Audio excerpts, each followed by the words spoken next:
Hi people, it's Mikefield here. I'm so excited to welcome you to the very final day of the tournament. People, this was a crazy week. We started Monday, we are here right now. With only 3 people left. So it is going to be the first series of the day between Adelbart and CEST, followed up by the winner of that series taking on Cherry herself, who was able to defeat Mangle 3-2 yesterday. Now, the very important point I'd like to make here is just kind of bringing you up to date with why we have Adelbart, not SBRH here today. And this is because SBRH was never planning to actually take part in the finals, as it turned out yesterday. And we were unfortunately forced to remove him from the tournament and replace the man with the third seed from Group 1, which is indeed Adelbart himself. So Adelbart was very close to advancing, so I believe this is kind of okay for us still. Quite unfortunately, so SBRH isn't going to be able to participate, but I believe Adelbart more than competent to take on CEST right now. So he will probably just extend the legacy of SBRH here. Those two players very potent. Group 1 was so stacked with talent that I believe like any of those guys can take on CEST. We'll just see how exactly those people perform all together. So today on the cast, I am going to welcome Shuffle, whom I'm going to join momentarily. If you guys would like to read the whole story, by the way, as to why SBRH is no longer with us, you can just refer to the Discord channel. There is a lengthy post I made there as to why exactly we indeed had no other choice but to just remove SBRH from the tournament. That's very unfortunate, obviously. Feels very bad, but that's just how it is, people. That's just how it is. So I'm just going to go jump into the channel with Shuffle right now. Hey, Shuffle, how are you doing on the day? I'm good. How are you doing, Mike? Perfectly fine as well, my man. So it's lovely that we are here. So as you know, we have 2 series coming to the day. It's the first one that you'll be casting with me is indeed going to be CEST versus Adelbart here. The second series of the day is going to be the winner of that going against Cherry herself. How do you feel about those matchups? I'm pretty juiced. I was looking at the chat while the stream was starting up, and I'm seeing that there are no occultists or PDs or Hellions in the finals, or like the final 3. Also, I think no lepers. So big absence of a good block of classes. So it's just showing you who really is, or who really are the best characters in this format.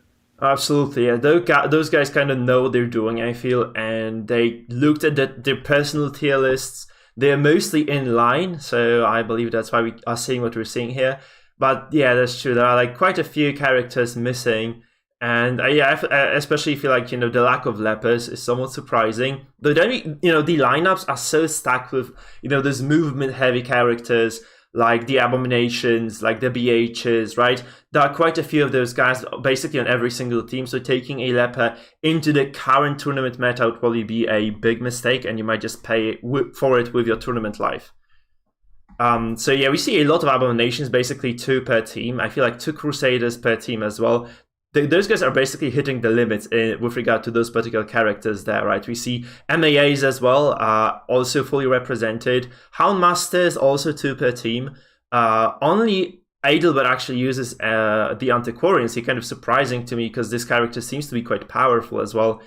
Finally, double Jester across the board except for Adelbart as well. So we can see like a very strong meta forming here. We can see those, what compositions people prefer to play when they are really in it for the big W here. So I might just move on to the picks and bans for the very first game. And can you guess which composition was banned by both players? I'm gonna assume that a Jester was involved, so maybe the crit happens on CEST's end, and then maybe good on Adelbart's. Yeah, you're kind of a mind reader, Shuffle, but this is indeed the case, yeah? We are being able to get, like, both players were able to get rid of those powerful Halo comps, as we call them. And this leaves us with 3 teams per person. So what do you think? What do you make of those remaining teams that we can see here? The one that really sticks out to me is actually Adelbart with the double Antiquarian lineup, where it's only a 1 character difference. I know CEST kind of has something similar with the Vestal and Houndmaster difference or whatever in 2 of his teams. But in a format like this, when you have to win with all 3 teams now, if one of those teams ends up struggling against the other player, like if the Antiquarian team, like that shell, just struggles against CEST, then he's probably in real jeopardy, and you might just get one win in that series, or vice versa. Yeah, well, we saw something quite scary happen yesterday, by the way, when Mangle was 2-1 up in the series, and he was left with the composition that was banned today twice, and he actually did not succeed to win a single series at all. So he wasn't able to take a single match of Cherry then, and he ended up losing the series as well, which was, I feel, quite unfortunate for the man, because the final game of the day was as close as humanly can be, as one humanly can be. But seriously, even this Halo comp apparently has some counters to this, and Cherry was actually able to exploit that yesterday. And so she basically left that team open, and she just had two teams prepared that were perfectly able to deal with that. So we saw indeed that the Cherry was able to deal with this particular composition, and also like we saw some kind of strategic moves on both sides as to leaving the most powerful composition to be played last by Mango, which totally didn't pay off because he was not able to take a game of Cherry using this comp, having two opportunities as well. So I'm just kind of curious what exactly those guys pick first, because you really probably shouldn't be picking up top comp anyway, because the deal here is we're playing a best of 5.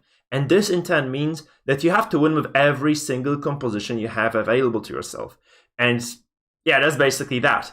If you win with a comp that is no longer available to you, so both CEST and Adelbart will indeed have to succeed with everything that there is left on the table here. By the way, Adelbart expressed told me he was kind of happy that that comp got banned indeed. So he has those 3 comps that I feel are his comfort compositions, his comfort setups. And he'll be going into those matches, I feel, with a certain decent dose of confidence. You always need those comfort picks, and sometimes, you see this in card games too with a format like this, where you will bring the strongest or one of the strongest compositions or meta decks or something like that, just because it's almost required. But then you have your own 2 or 3 comfort picks that you'd be much more happy to play those than the super meta comp, and maybe that's going to work out for Adelbart. Yeah, absolutely. I'm kind of honestly, I would be scared if I was CEST. Like, as far as this DOT that comes from Adelbart's comp go, it's kind of a lot of damage overall, right? So you can see these those two Antiquarian setups where the Antiquarian, the Houndmaster, the Grave Robber, or the A-Bomb will be dealing significant portions of damage. And CEST actually is playing those 2 fairly slow stress teams to counter that, right? So there's Sacrosanct Vigilance and the Diamond Dogs here. Both of those teams kind of feeling slow. They feel kind of slow-ish to me anyway. And we actually saw Mangle take over those slow stress compositions with his aggressive DOTs yesterday. Both DOTs and stress rather slow at the start of the matchup. But since neither of those teams is actually able to capitalize and get the kills quite early, this might mean that, those games will extend. Obviously, DOT moves faster than stress. And those 2 teams by CEST, indeed, those 2 stress teams that I pointed out to, they are very, very slow ones. They are very steady at that. But they move very slowly in terms of just doing the stress damage, and they don't really have that much healing available to themselves, right? So there are basically no rejuvenating vapors, which I think is the single-handedly most powerful AoE healing skill in the game right now. So we might just see, CEST maybe struggle against those 2 DOT comps. And he will have to beat them one way or another, so at least one of his stress comps will indeed have to beat one of the Adelbart's DOT stress compositions. So we'll just see whether indeed CEST is capable of doing so. By the way, we don't know, actually kind of surprising to me, we do not see a Flagellant on Adelbart's side. Obviously, I feel like Flagellant has been this kind of hidden or sleeper OP character throughout the tournament. We have seen quite a few people actually capitalize on the power of the Flagellant altogether. And those guys were really dominating. So Mangle, for instance, obviously SBRH, who can no longer be with us today, but so many players actually were so comfortable on those picks, and they were like really dominant when they were controlling the Flagellants, even drawing some bans. Instead of banning the Crusader composition, people actually preferred to get rid of the Flagellant. So you have to feel like CEST might have an upper hand in at least one of those matchups. I feel like, Adelbart, again, like too slow perhaps, might be too slow to deal with that Flagellant comp, but you are more than fine taking a single loss on the day as well, right? So if, CEST is able to capitalize, get a single win with the Flagellant, I feel like it might just get kind of difficult for CEST to take over the remaining games. Although on the other hand, still we see Adelbart with the fun composition, which is we call this the Darkest Mark on stream, and that comp, once again, relatively weak against stress comp because it just has quite low accuracy. On top of everything as well, it doesn't quite deliver too well, as far as doing more than a singular killing blow. So this one just secures the first kill very early, probably 10-2, but then it really falters, and CEST's compositions are quite slow as well. Actually very good that they are slow against this, right? Because both those, the Sacrosanct Vigilance and the Diamond Dogs, quite decently strong against those direct damage comps as well. Also, CEST might know what's going to be happening at some point, right? Because the later into the series you are, the more the character or the deck pool shrinks. And this means that, it's kind of going to be easy for CEST to read into what exactly his opponent will be using and just capitalize on that by just picking the correct trinkets or just getting the right setups in as well. Because, you are free to move your characters. Those setups are just basically the heroes that those guys will be using, but they're free to move them around within a single team as well. So they can, you can move the MAA to the last position, move the Antiquarian to the front. I don't know why someone would be doing this, but they're entirely allowed to do so. They can obviously change their trinkets as well, adjust the skills. So the more information they have in the series, the more close those games are probably going to get. Totally agree, and I think being able to swap trinkets and positions and stuff like that is definitely a very helpful thing to do, especially when you start dwindling down the remaining teams. Yeah. And obviously the ban phase, highly important, but also... Okay, sorry. Actually, can you repeat? Because I did cut off because I wanted to watch CEST's stream. Can we jump to the... okay, CEST actually joined us here. Never mind. I'm sorry, CEST. I didn't see that you were streaming indeed, because I thought we were kind of buying time for you, and apparently you're here. Oh, they're in the game already. Oh my goodness, that's crazy. Okay, so we have to actually jump into the matchup right away. I'm sorry, I didn't realize they were actually starting the fight already. Okay, we're just right into the match, guys. I'm so sorry. We didn't quite see that match happen already. So we see Adelbart's composition here, quite the stress-heavy one of the Antiquarian facing against the slow Vestal composition by CEST. I'm just going to get the music going as well, so that you guys can actually enjoy some soundtrack to back it up. And we'll just be starting the cast. I'm so sorry, people. Well, set that up here. We see pretty much 3 characters mirrored on each side, but then different forms of healers. The Vestal here is bringing a lot more stun and heavy control elements. Opening crit, pretty good. Houndmaster not too opposed to being in rank 4, but obviously opening for 18 damage on his relatively small health pool is very relevant. And yeah, absolutely. Yeah. So where Vestal brings like control and consistent healing and stuff like that, the Antiquarian has a lot more tools in the bag. She can move herself, so she's not as messed over by push and pull, and she has a better group heal, and then also access to very good stress and cleave damage. Yeah. We can also see this Abomination by CEST, by Adelbart actually being stunned from the get-go, right? It's kind of a scary prospect, because right now CEST can just punish this character once more by just pushing this A-bomb backwards. This might force the Antiquarian of Adelbart to actually just slide back with takeover and just, remove this misplacement. And there's actually such a big bunch of damage coming through by Sidelat. I'm surprised to see this matched DPT coming over across the board already. This is honestly like so much pressure for a slow stress composition. I didn't really expect this. I don't think Adelbart did expect that either. Yeah, especially turn 2 against what looks to be a stress and control team. You got 2 of your people already at half HP, and you had to spend your first Antiquarian turn, actually your second one, using Take Cover instead of something like Vapors. Yep. So definitely at the start of this game, Adelbart is on the back foot. Yeah. And it's looking quite dire on this because this stun also comes through right now. The Abomination can't quite use the Riposte because the MAA here, standing with the Riposte of his own. So it's kind of going to be a very risky call right now. The Abel has very low HP, so using that Riposte right now, dropping the Beast Bile, might mean indeed that this character drops to 0 HP, which obviously is something you really don't want to happen.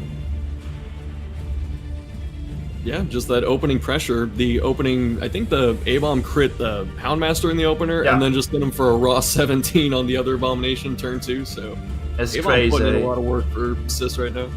Also, like, Adelbart actually forced to transform, perhaps, so he goes for a Slam here, trying to kind of take the lead in terms of stress at least, but it's really looking, again, quite scary for him, because this means he doesn't get riposte off, so this Houndmaster of Sidelat is just free to do whatever he wants.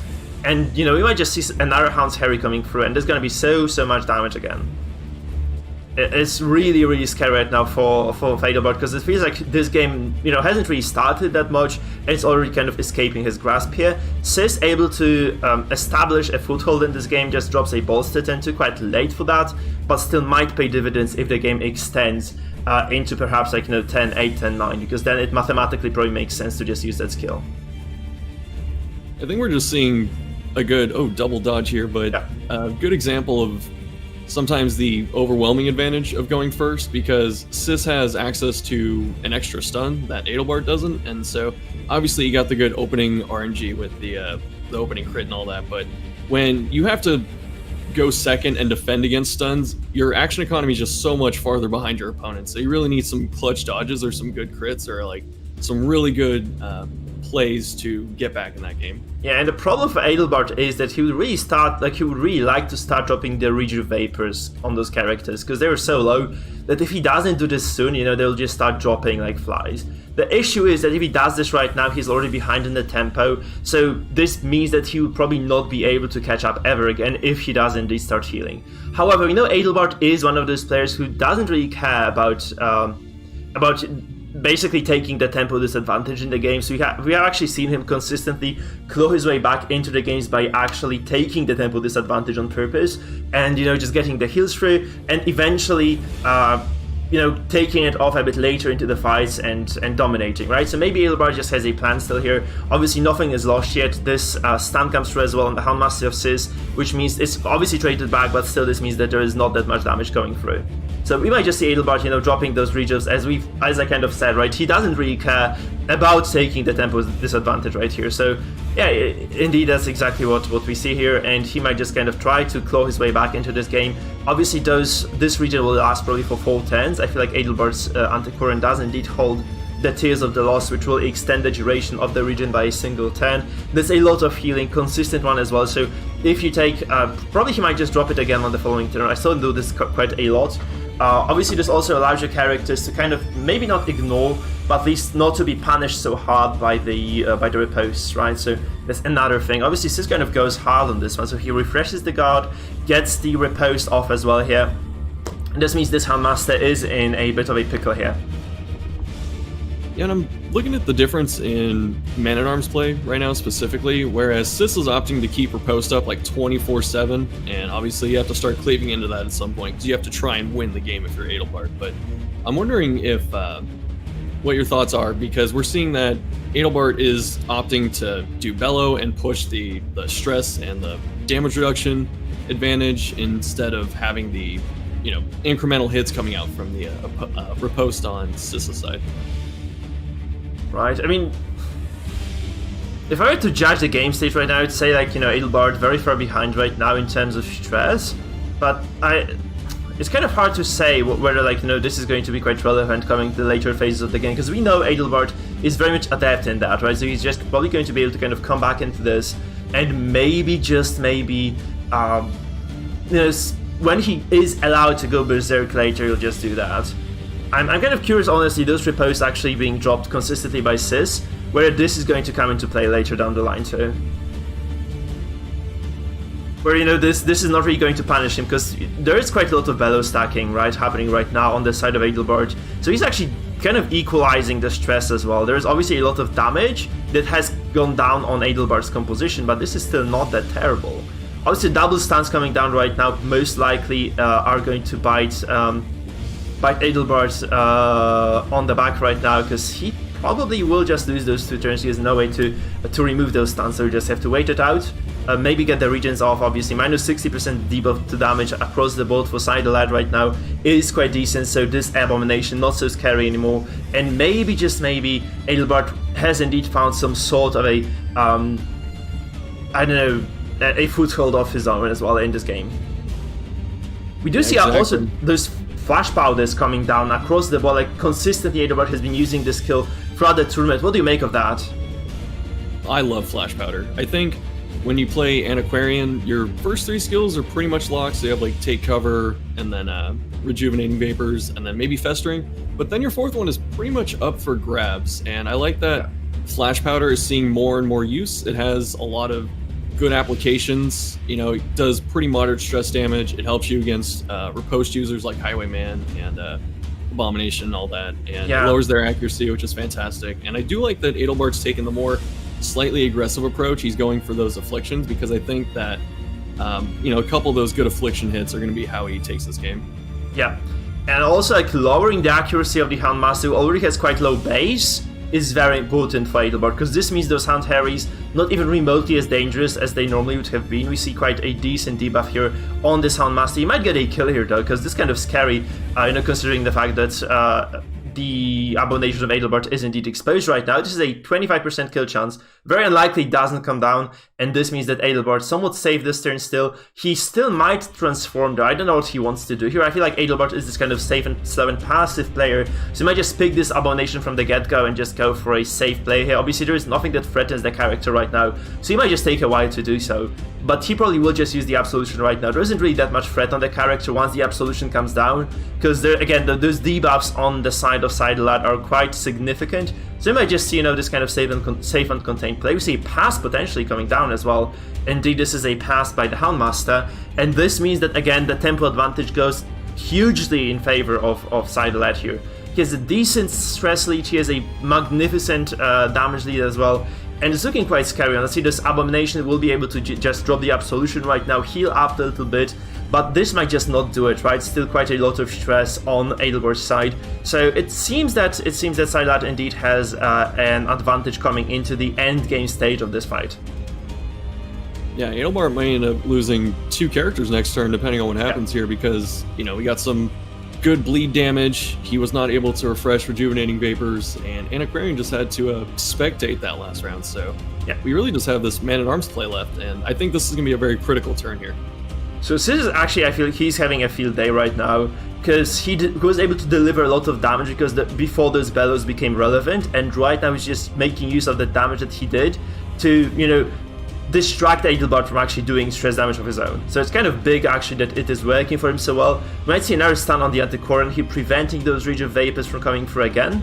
And this means indeed, this is a resist by the way, so this is a 10% chance to resist, and Adelbart gets it. So this actually means that right now there is not that much threat on him, honestly. So this Antiquarian probably able to do whatever she wants right now. We might see like the Abomination actually, I thought he was gonna move, which would have been super fortunate for Adelbart. He just goes for this aggressive play here, and kind of, what do you make of this? Because he could have just Absolutioned here and been fine, but he just doesn't do this. Yeah, maybe he just expects Abomination to, and the pass, just keeping him back there, but you can only really get hit by one thing, so I guess he's just banking on not dying to the Hound's Harry. Yeah. But otherwise, I think he may have just assumed that Abomination, this was all he's going to get. He wanted to get that stress tick off from the horror sooner than later. It may discourage the Abomination transforming on Sista's side, so I think he's just kind of expecting Abomination to go down.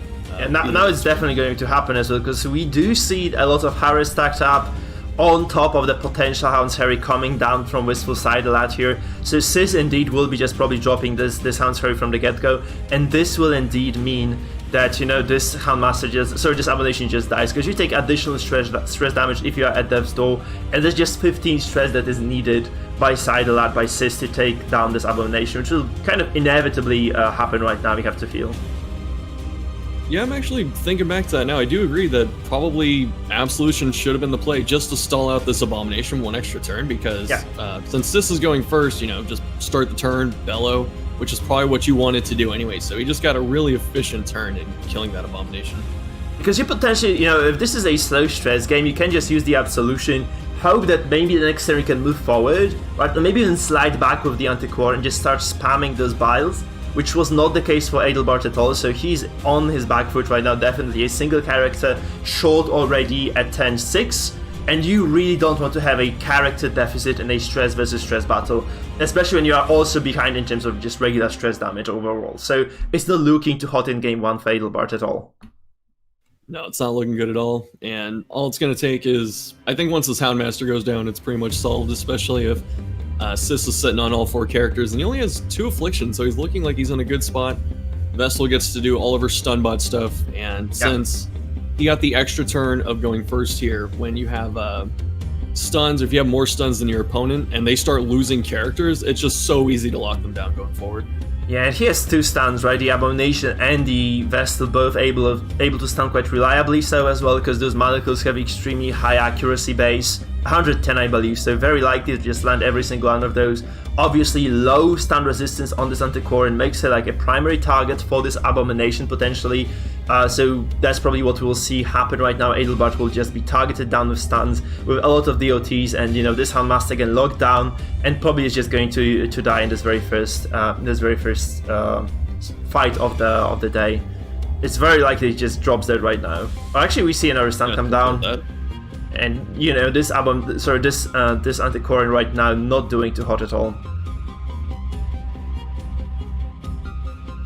I'm really not sure what the correct play from Adelbart is right now. He probably is just done, right? Because this Houndmaster. Oh, I thought he was gonna die, but he activates and doesn't die in right now, which is kind of fortunate. One stress away. Yeah, a single digit stress point away. So he's just gonna go for this heroic Hound's Harry. Not really doing much honestly with this either. So those hits like really inaccurate as well, because he is missing a lot of accuracy from the Dev's Dog debuff, and he also dies because he misses, right? Because if you're stressed, if you're afflicted, you sometimes just get those act outs where if you miss, or even when you hit or crit, you do actually accrue some additional stress. So he just dies, and yeah, it's not really looking too hot. Like Adelbart here definitely in a very, very big deficit in this game. Yeah, especially with Stunbot Vestal going to start keeping everyone from doing anything for the rest of the game. She can just do whatever she wants now. Yep. And I just like the aesthetic of Houndmaster literally rage quitting, like, oh, they dodged, and he just pieces out. Yeah. It's kind of sad. Look at this doggo there, sitting by the body of his master right now. That's a sad doggo, and that's a sad Adelbart. I feel like they're both quite not too happy about this game, because as I said, I felt like this particular matchup where you do have the Abomination, a lot of DOTs as well on the side of Adelbart, you probably should be taking over those slower stress cons, because I feel like Adelbart should be the one actually doing damage there, not Sidalad, which is indeed not the case here, and it really feels just kind of scary right now.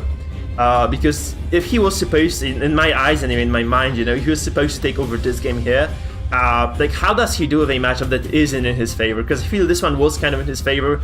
He's obviously able to land those big riposts, big chunks of damage as well. So yeah, it just kind of feels scary right now for him. But obviously he's actually going to be able to reuse this composition again later. So he might just see it used, somewhere in match number 2, match number 3 perhaps. Again, to similar effect, but it's not going to face this one here, because CEST is definitely going to take this one, and this means that he's no longer going to be able to use this control stress comp that we see right now. I almost want Adelbart to queue this up a second time, just because, he obviously played this game with it and he's warmed up on it, and obviously it didn't win, but you're going to have to win with this team at some point, and going 3-0 probably feels bad in the emotional category, and it might look bad on the stat card, but it's like, you have to win with this team eventually, and I think giving it as many chances to win is probably in his best interest, so I would actually like to see him run this back, even if it might have bad matchups. Yep. Absolutely, because I feel like this is the comfort team for Adelbart right now. So even if he kind of gets taken out, obviously we saw some quite poor luck for him, but also a lot of those very high percentage chance stuns missing for Sidelight. So I feel like the luck overall did balance itself out, but the amount of pressure that he was forced to withstand on turn number 1 was just immense, and basically meant like this fight was Adelbart being on the back foot, as bad game design notes on the chat right here. So absolutely, guys. Adelbart probably starting with a deficit right here. We'll probably see him coming back in series number 2 though. We're just kind of waiting here for the MAA to gracefully die. I feel that's all there is left here. That's just veteran going down. But how many turns did CEST go first? Was it 5 or 6? He went first for obviously you have to lose a character and stuff like that, then the order switches, but just going consistently first for that long of a time, you just keep extending your advantage. Yeah. So going first and last works like this: if your character is the last character to finish a turn, your opponent starts. Right, so that there is this continuity between turns being switched around. So if, for instance, Adelbart's MAA was to finish the turn, then Sidalad was to go first on the following one. That's exactly how the mechanic works. But the deal here is obviously that is obviously the tempo advantage going in favor of Sidalad, he was never able to. So kind of he stepped on the gas pedal and never slowed down, and this game just collapsed as a result. Right, this was just a smooth, clean game by CEST. Really didn't feel like Adelbart was going to take any sort of advantage there. We saw like some attempts, obviously, like we saw this game kind of equalizing at some point, but Adelbart just being forced to continuously heal, kind of forced his hand there, right? It just forced his hand to this game state that we are seeing right now. So this MAA not gonna be long for this one. You have to feel probably Sidelat will just take down the MAA right away, and this will be it for the game number one. Probably Abomination would have been better off just doing damage first and then dropping the Bellow to just stress the MA out to 0. There's like 0 way, like there's 0% chance for Adelbart to come back into this, honestly. We might see just, the side of that A-bomb just dropping the mana clues. Perhaps he's doing enough damage to be lethal, and this MA just... Oh, he doesn't actually die, no, but... he has 3 HP, I don't know how many bleed stacks he has, actually, so we might just see this. This might be game over right now by the activation. No, it's not, actually. 194 stress is crazy. Still, this guy is alive, but probably not for much longer. By the way, you do see the numbing incense on this MAA, which means, he was carrying quite a decent, hefty bunch of stress resistance here, so...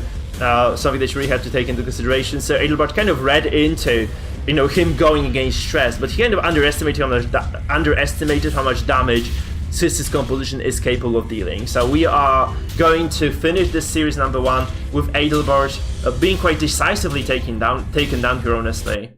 And this is looking quite scary because, like as I said, I felt like this was Adelbart's game to lose in terms of team compositions. So if CEST is indeed able to claw his way through this game alone, being at a compositional disadvantage, you really have to feel like the following games might not be that much different from this one. Yeah, especially if he goes first and that kind of stuff. I was looking at the teams he had left, and I'm wondering if you're CEST, what do you queue into this? Do you queue your Arbalest or do you queue something else?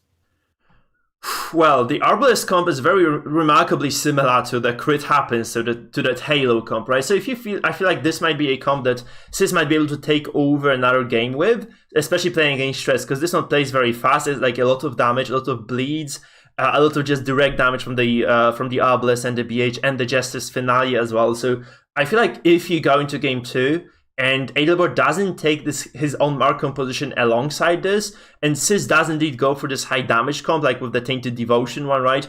This might be very scary, honestly. This might be just very, very scary for both players.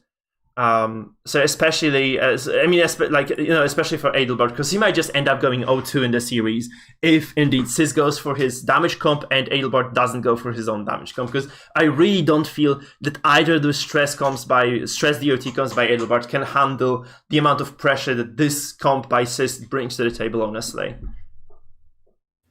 This is part of the, I think, player metagame right here, because you can pick the team that has like the best statistical chance to win, which, you always have to get those W's, but there's something about putting your opponent down 0-2 and just making them have to realize that every single game is their tournament life. And I think that you can put in the real life mental stress on the opponent by doing something like that. So I'm really curious what CEST ends up taking.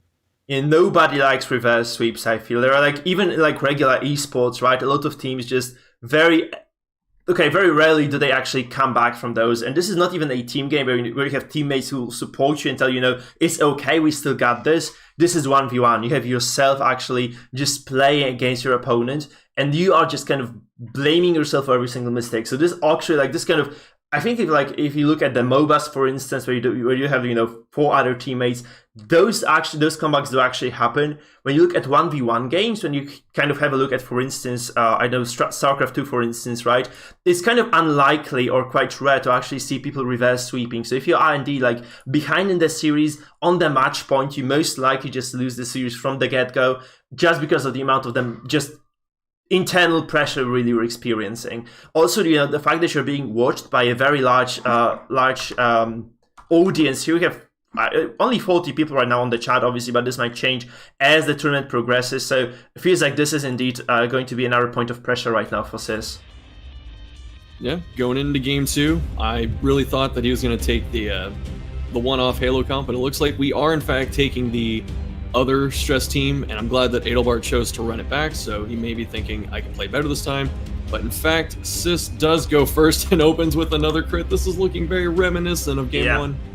a lot of damage coming down. Obviously, this crit doesn't quite hurt as much as the Abomination Rage, which did like 30 damage from the get-go. So not even remotely as scary, but still. By the way, Adelbart still has a very decent read on the game. So we can see Adelbart actually going again for the incense here, so he doesn't change. He believes that, Sis took one game of stress, probably will go for another. So those little mitigations of stress damage on Adelbart's team might actually come into fruition this game.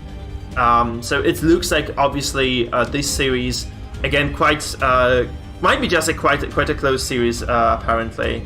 So we shall see how exactly this pans out. Obviously, if you are playing stress, actually going first isn't that good for you, because your characters inherently have relatively low accuracy. So we might see just this Houndmaster by side a lot, missing a few of those shots, whereas, you get this bonus dodge if you're Adelbart here, so he might just be okay. You also just bolster right now, so this additional bonus to dodge. And we might just see this kind of biting sidelight on the ass, because he doesn't get this heavy damage yet. We might just see it come down now, so it's kind of still on the cards, but hopefully there's not another crit with the rage here, because this will be just outrageous, right? We see 17 damage come down, obviously quite a decent bundle of DPT coming down here from Sis, but still you feel like this is just not enough, right? It's definitely something you can stabilize from if you're Adelbart. Obviously, though, being denied the first turn with this Abomination, like not being able to even transform, is quite a scary prospect. Well, this time Antiquarian doesn't have to spend her first turn backing up, and I'm surprised he goes for the Flash Powder over the Vapors to set up, but I guess, especially with Houndmaster's turn coming, but the Flash Powder's still trying to discourage some stuff. Double dodge, looking good. Not terrible. Much better spot. By the way, this was resisted debuff, right? If this debuff had not been resisted here by Sis, you feel like this would be like a quadruple miss, even, or maybe Sis kind of forced to reconsider as to what he really wants to do with this character, right? Because he might have just, gone for something else, something more accurate, because you really have like very, very low hit chance with that ability otherwise. Honestly, like this is 0 HP Abomination, and again, Sis is playing this so aggressively. I'm kind of surprised again, like you can look like, okay, not surprised, because you cannot guard this character at all, right? Adelbart not able to drop the guard at all, and this means that this Abomination is in a lot of trouble right now. Because, the Abomination of Sis might just always break the guard with the slam, so never ever going to work. Adelbart also taking bleed, potentially he's not going to be able to heal with the reach there, so maybe this Flash Powder actually was a big mistake, because this just might mean that this Abomination of Adelbart is just going to be eliminated from contention on turn number 2, which is very, very scary, which is a very, very scary prospect, obviously. So Bello might just come down, but you have to feel this is already too little, too late, right? This is going to be so hard, so remarkably difficult for Adelbart to stabilize in this context right now, because he really needs to heal this Abel off from Death's Door. It's just gonna be so hard with the third turn, a lot of damage coming down from Wistful Sidelight again with this Hound's Harry coming down over and over again, so those bleeds will indeed counteract any regeneration, and this is basically the fault of Adelbart there, because he could have indeed just healed instead of using the Flash Powder on turn 1. This would have basically balanced it out a little bit and allowed this Abomination to maybe just stay healthy and very much alive in the fight. Yeah, I agree. I'm trying to crunch the math in my head while this is going on. I'm trying to think of, like, if he used Vapors on turn 1, I think the Abomination might have started turn 2 at 1 hit point with 6 healing, so he would have been able to get like +2 and overcome those bleeds, and he wouldn't be staring down a Death's Door debuff. Yeah, we do not see the padlock on the Abomination, so there is no additional bleeding coming down at the very least. So, this Abomin relatively safe for Adelbart, but frankly, Adelbart again hasn't done that much damage, and he hasn't done that much stress either, so it's kind of scary seeing this fight kind of panning out, again, very much in Sis's favor, right? We might have like a very short series, because yesterday, when you had Mangle play the game, this was such a decisive, this was actually such a slugfest, you had 5 games total, every single one extremely close, on the edge of our seats, really. So Cherry and Mangle very closely matched in terms of skill, you have to feel. Whereas, right now we see Adelbart kind of faltering for the second time in a row. Also, this Abomination by Sis can very easily just break the guard, the Houndmaster as well. Fully very much capable of just dropping the Hound's Care, maybe getting the Devler right here. Doesn't quite happen yet. But still, you have to just activate the A-bomb right now if you're Adelbart, just drop the Absolution. You really don't want to be doing this, because this basically means that you have not really been able to get a single stress move out of this A-bomb for the duration of the fight. Ooh. He gets a crit heal though, this is very good for him. Obviously 29 stress healed as well. This is remarkably big, kind of equalizes the stress, but still this Abomination by Sis probably able to transform back into the human form right now, land another stun on the A-bomb of Adelbart, and just continue the onslaught of the stuns. And you have to feel like this A-bomb of Adelbart just might not be able to see the light of the day today. Like, it might just not be able to drop a single stun or a single transformation. Because the Crusader of Sidelight, very much capable of just maybe punishing the A-bomb of Adelbart right now. We actually saw this very nicely countered by Mangle yesterday, where Mangle was just actually dealing with the Crusader, allowing those lances to come through, but consistently pushing the Crusader out. So this meant the Crusader could no longer control, there was no Zeus accusation on the table, there was no lance on the table either. So this control from Cherry yesterday was kind of actually negated by Mangle in a very decisive and beautiful fashion, honestly. Whereas here, Adelbart really not maybe taking the opportunity and starting the game on the back foot once again. The guard with the Houndmaster, I thought that was an interesting play. And I don't mean interesting in like a negative bad context. Like, I'm looking at it, obviously, it forces the Abomination to slam in order to open him up, but also the buffs that the Houndmaster gets. Right there, he gets the bonus dodge, and he dodged the next thing that came in at him. So maybe, maybe it paid off. Yeah, maybe. Like, we'll see actually. Still, Adelbart under a lot of pressure. He took a lot of damage. Very importantly, so I feel like Adelbart, again, not able to drop those Vapors at all. He's supposed to be playing this slow and steady, and this really doesn't do much good to you, because you are really falling behind in this stress game. And I feel like CEST has at least very decent game sense, right? So he might be punished for, Adelbart might just be punished for this sloppy, slow play. Maybe not, sloppy is kind of an overstatement here, obviously, but for the slow play nonetheless, right? So this slow play might not be paying dividends for the man. It may not be. We're seeing Crusader moving on from his stun-bot antics to Zealous, so he's trying to put down the pressure, give him more stress, more damage, especially with the Houndmaster as a lower hit point total. So CEST going a little more offensive, doing both the hit point and stress damage. Yeah. I really want to see this A-bomb actually control the Crusader right now, because this is something that has been consistently putting Adelbart on the back foot. He rages instead. You have to feel this is questionable, right? Because pushing this Crusader out at this point in the game would actually mean, obviously the Crusader gains access to the backline of Adelbart, which maybe he doesn't want to have happen, but also those stuns can no longer come through. And this is a very, very big turning point then for Adelbart, who is then able to actually just consistently remove this Crusader from the first two rows, disabling this additional bit of stress and damage and stun as well from coming through. The lance maybe a scary ability, but you have to feel like it's not as scary as those accusation of a stress Crusader, which is probably like single-handedly the most powerful nuke for the frontline character as far as stress goes. So we see a crit as well come down. This is kind of scary. It's getting out of hand for Adelbart, you have to feel. Yeah, I'm not sure where Adelbart goes from here, because it just feels like he's behind in every category, and if he tries to focus on doing Hounds Harries and Vapors, either festering or rejuvenating and stuff like that. Oh, resolve check. Alright, we're fearful. But yeah, so it's like I don't know where Adelbart goes from here to get back into this game besides maybe Affliction RNG at this point. Yeah, I mean, he still probably has a little bit more stress per turn that he can do with his composition. So maybe, he kind of waits it out, he gets it to the kind of a late stage of the game, and maybe then takes over. It's really kind of hard to tell. I really don't want to see the the guard break come down, by the way, because this would have meant the Abomination of Adelbart would have landed in third, and then would have effectively been able to start spamming the bile. So maybe exactly this is the correct move by CEST right here. So he just moves forward and gets a lot of damage across the board and just transforms as well. So again, like, quite a scary situation for Adelbart. Still, he's able to outpace the damage over time of the regions though, which you have to feel is a very good sign. Like, it's a sign of life at least for him, but still, like, he's severely behind in stress. You have to feel like at least 80 stress behind total, which doesn't look too good, seriously. We see double affliction come down, so maybe this will kind of balance things out a little bit, but still kind of dire situation for Adelbart, you have to feel. Yeah, so now it's coming down to some Affliction dice rolls. The Crusader, I think, has dodged like 2 different stress attacks in the last turn, something like that. So he's much farther behind in terms of stress, which is probably where Crusader wants to be. He doesn't want to be disrupted from his stunnings or his chance to heal, by like an Affliction pass. Yeah, absolutely. So we have 40% chance to stun bonus on this Crusader as well, on the side of Wistful Sidlead or CEST. which means that he is going to be reliably able to even stun the MAA here. Like, I feel like this is like a 30% chance to resist for the men, so not that likely to happen. Obviously, the debuff comes down again. This is minus 30 accuracy now, so maybe, just maybe, you know, stacking those accuracy debuffs actually might allow Adelbart to take over in the end, because you have to feel the Helmmaster is the biggest stress source on the entire team. He might also just stress everybody else with his affliction, but this is the most important moment here. Kind of 72% chance to...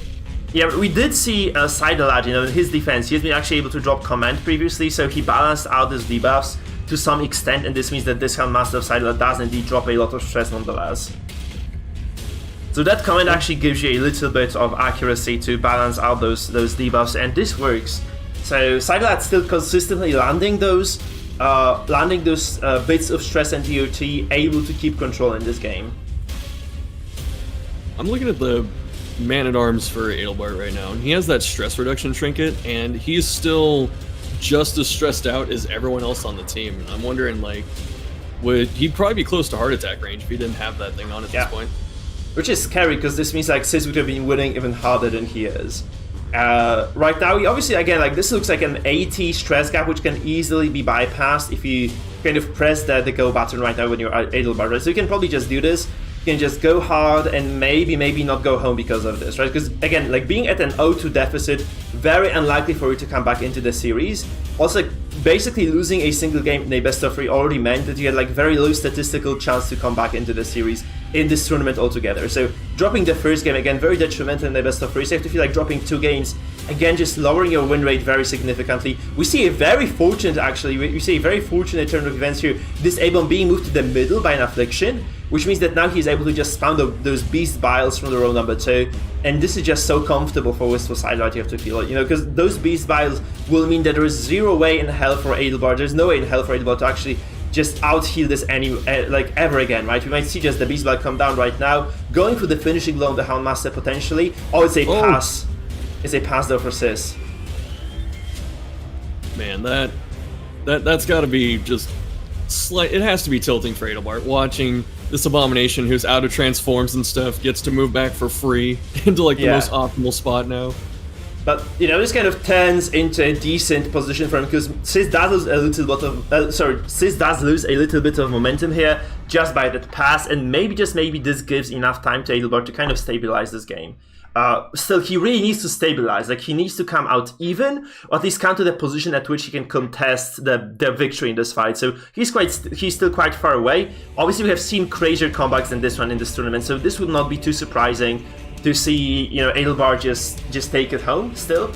He's kind of very much bent on dropping those accuracy debuffs on the Houndmaster, though. You have to remember, though, for Sidela, those can be removed by the Crusaders. If you really wanted to do so, you could just use the Rally to Flame to basically remove all those debuff stack, but he just doesn't want to be doing this. I think he values the stuns more than anything else, and this indeed means that, you know, for Adelbart, this is just looking, this is just going from bad to worse, really, because yeah, he doesn't care about those debuffs. He's just able to consistently counteract them using the command from the MAA, and this just means that there is very little really that Adelbart is doing using those flash powders.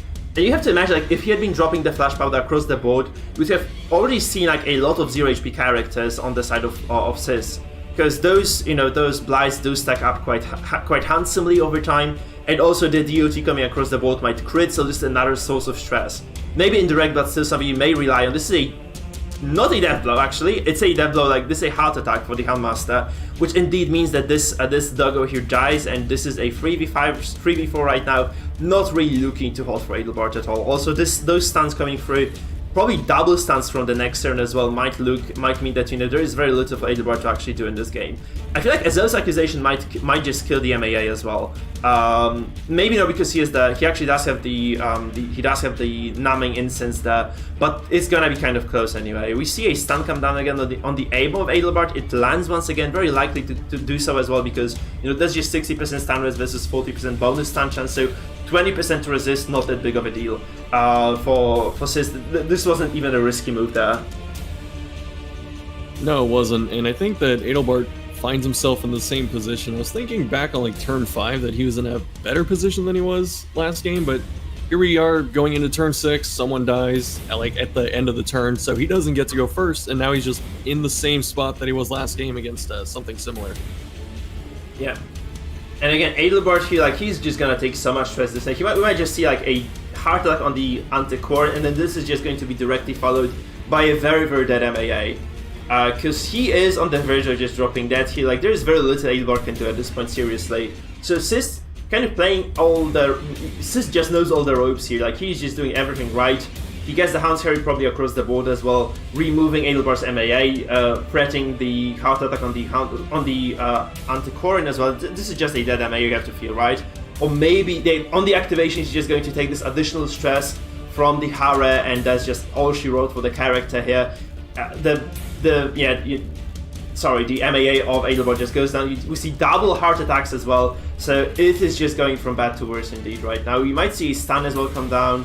I don't think there's any other better move for Seidel. He'd say Deadlock will confirming that on the A-bomb, and you just really have to feel this is it, right? This is just it for Adelbart. This stress might be just a killing blow, it is. Oh no!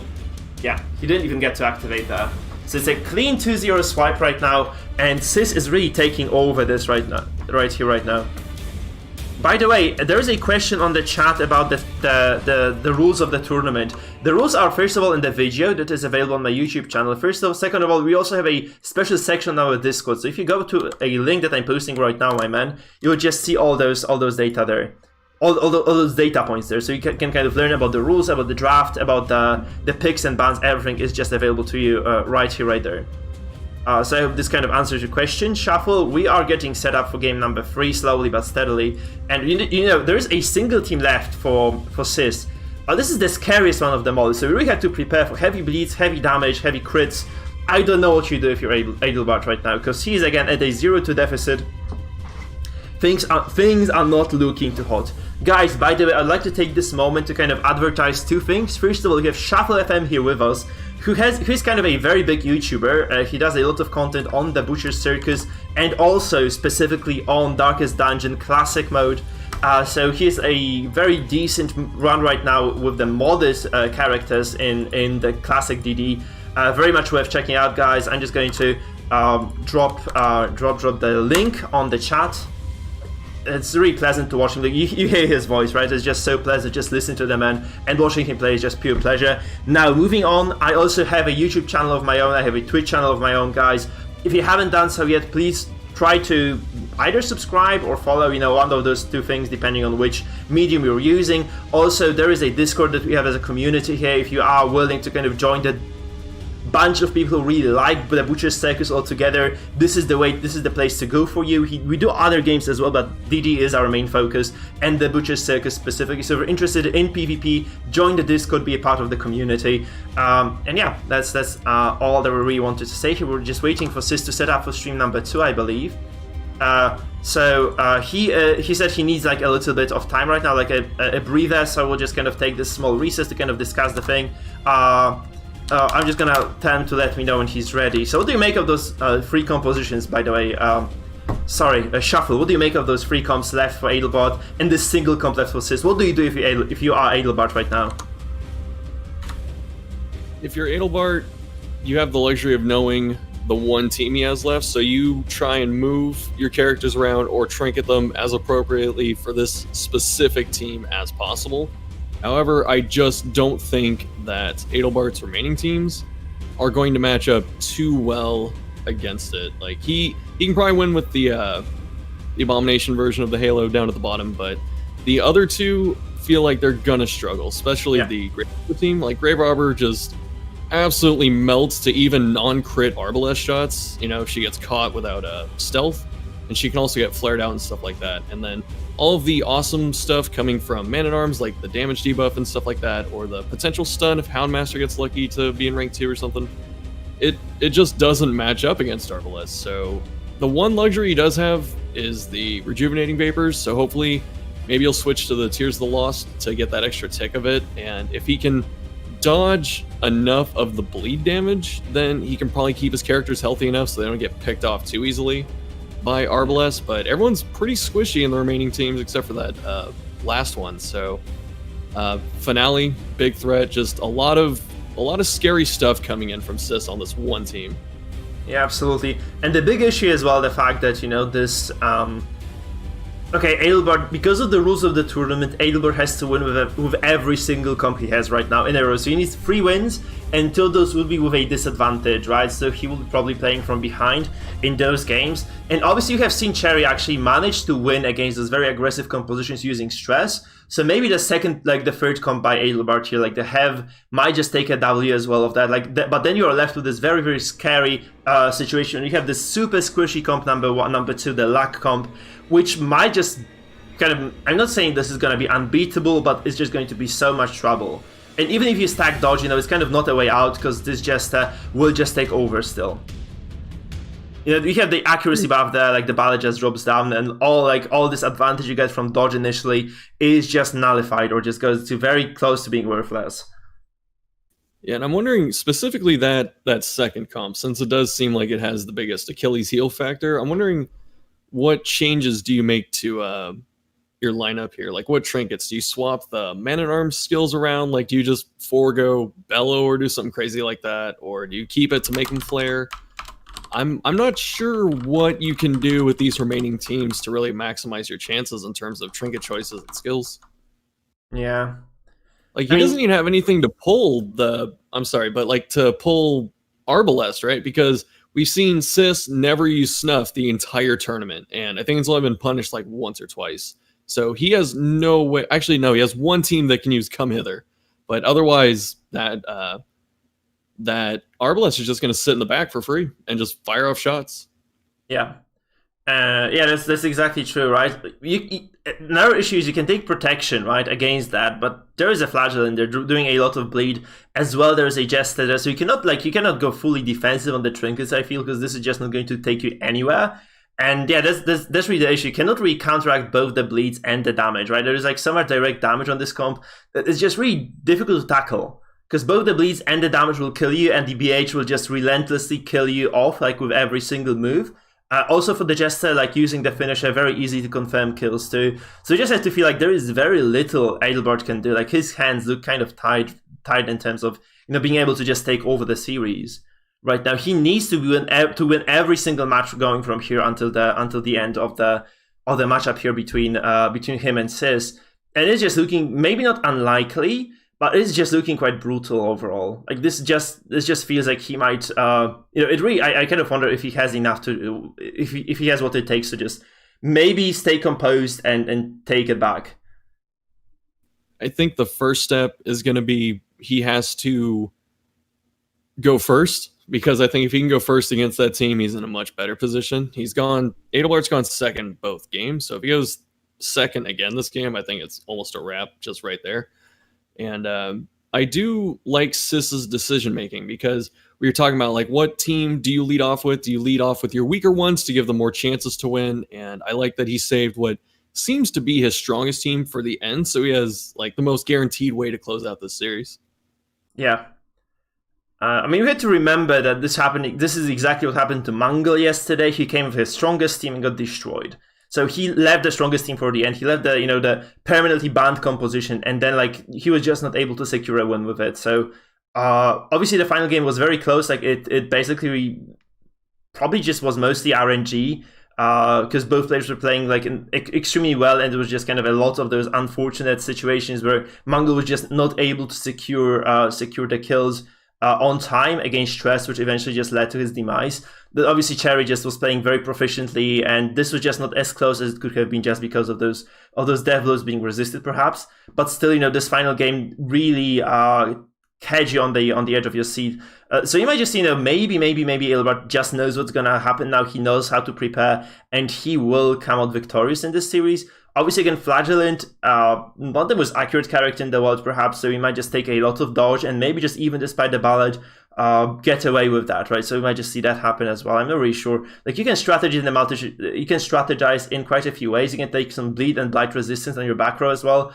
If that's not a mobile back row, you can probably take that. There's a vial, there's an item that actually gives you 30% bleed and blight rest bonus, and it can be used by anybody. And if you are going against the Flagellant and a Jester, you probably put this on your Houndmaster and you are more or less safe from these, or just kind of unlikely to be afflicted by them. So maybe this is like a way to do it for Adelbart, just kind of denying the the DOT part of this composition. And granted there are no stuns available, maybe this means that Adelbart can indeed just take over eventually. I do like that trinket choice selection because I think a lot of the times people just get caught up in their normal like meta choices or class specific trinkets, and I think that usually you don't want to play defensive in Darkest Dungeon, but I think you hit the nail on the head in this case where you have two people or two bleed and blight characters, because I'm assuming they're both going to be running Hemlock. So being able to, yeah. So I'm thinking that being able to keep your backline from not eating those DOTs the entire game is going to be about as helpful as anything else, because like just sticking one of them, like one Rain of Sorrows is just going to nullify Rejuvenating Vapors for like 2 turns, which is just terrifying to think about. And I think in these two middle teams that Adelbart has, I think the Houndmaster is going to have to do a lot of heavy lifting to get them through it. Yeah, absolutely. So that's indeed the scary part, right? I mean, I feel like you just have to like if this didn't work for you before, right? It hasn't worked for you until now. You have to make some alterations there, right? Like those comes by Adelbart, obviously strong, but apparently not up to the task. So maybe if you just do something crazy right now, as we said, like strategies with the trinkets, maybe just make some different skill choices. This might allow you to perhaps take a win, and from there maybe extend this to the entire series. Because that's what he really needs to do right now. He needs to do something desperate and crazy, I feel. Or otherwise he might just be in a bunch of trouble. Not only that, I'm looking at these remaining lineups, and you only have one team that can effectively deal with Flagellant. So, like, what do these two middle teams do to him besides trying to heart attack him? Unless he has like Gauntlet of Absolution, if CEST can sniff that out. So that Flagellant is just going to be a huge roadblock. He's not moving, and he's staying alive forever because he has like 12,000 death blow resist. So yeah. I think the Flagellant's going to be a kind of a scary monster in these last potential 3 games. Yeah, absolutely immovable as well, right? So you have some movement available to you if you're Adelbart, so you might just actually do something else. You might just take 2 movement triggers on the A-bomb perhaps, and just manipulate the Flagellant consistently. This might be a way to go. Because in 2 of those games that you have ahead of you, you might just use either the BH or the Abomination to just push the Flagellant out. And if you really don't see Snuff being used, so if you just take those double movement trinkets, this is a guaranteed move. If you don't take those, even if he takes Snuff, this is still like a 50-50 to move. So you might be just consistently denying turns and also doing a lot of damage. So this might be just the way to go for Adelbart. Maybe just this is his avenue back into the series where he's just able to control this Flagellant. There are some weaknesses on those characters, right? Also, you take Rampart on the MAA. This means you can kind of control the Jester as well, just consistently pushing him back when he just kind of slides in for the finale. That's what we saw from Cherry yesterday. She was like kind of very good at using that mechanic and, just taking over the fights quite well overall, where she was just consistently just, denying those finales, I feel like for 3 or 4 turns in a row. And honestly, Mango's Jester in the end just never got to use the finale altogether. So maybe, if you're just kind of good at controlling things and you're able to eliminate the BH very early on, this might just be a way for you to do it, right? Because those stress compositions by Adelbart here, they can actually do a lot of blight damage on those 2 middle characters, which are going to be the Jester and the BH you have to feel. So it is a possibility, at least for Adelbart here, to just do to just do kind of a lot of pressure initially and maybe just kind of extend the lead from there. Maybe just also ignoring his characters dying, perhaps just trying to get those, secure the death blows, maybe distort the composition of his opponent as much as humanly possible and clawing out the W as a result. So that's I have to feel like this is the way for Adelbart as well to kind of take the big W here. In his first match, in the 3rd match of the day, and maybe consecutively there, extending that into the series win as well. That might be the answer, right? It may have to be Rampart on both Man-at-Arms setups and just slapping Jester every time he tries to get up there, as well as if you really need to, emergency, I guess, slap the Flagellant. But I think disrupting one of those 2 characters is going to be how Adelbart has to win. Yeah. However, the thing is, this is kind of mutually exclusive as well. So you cannot be disrupting both the Flagellant and the Jester, because this will just land on one of those characters in the position where they really want to be in. So there's kind of the scary part as well, right? You really can't just, feel like, okay, I'm just going to move the Flagellant, no problemo there.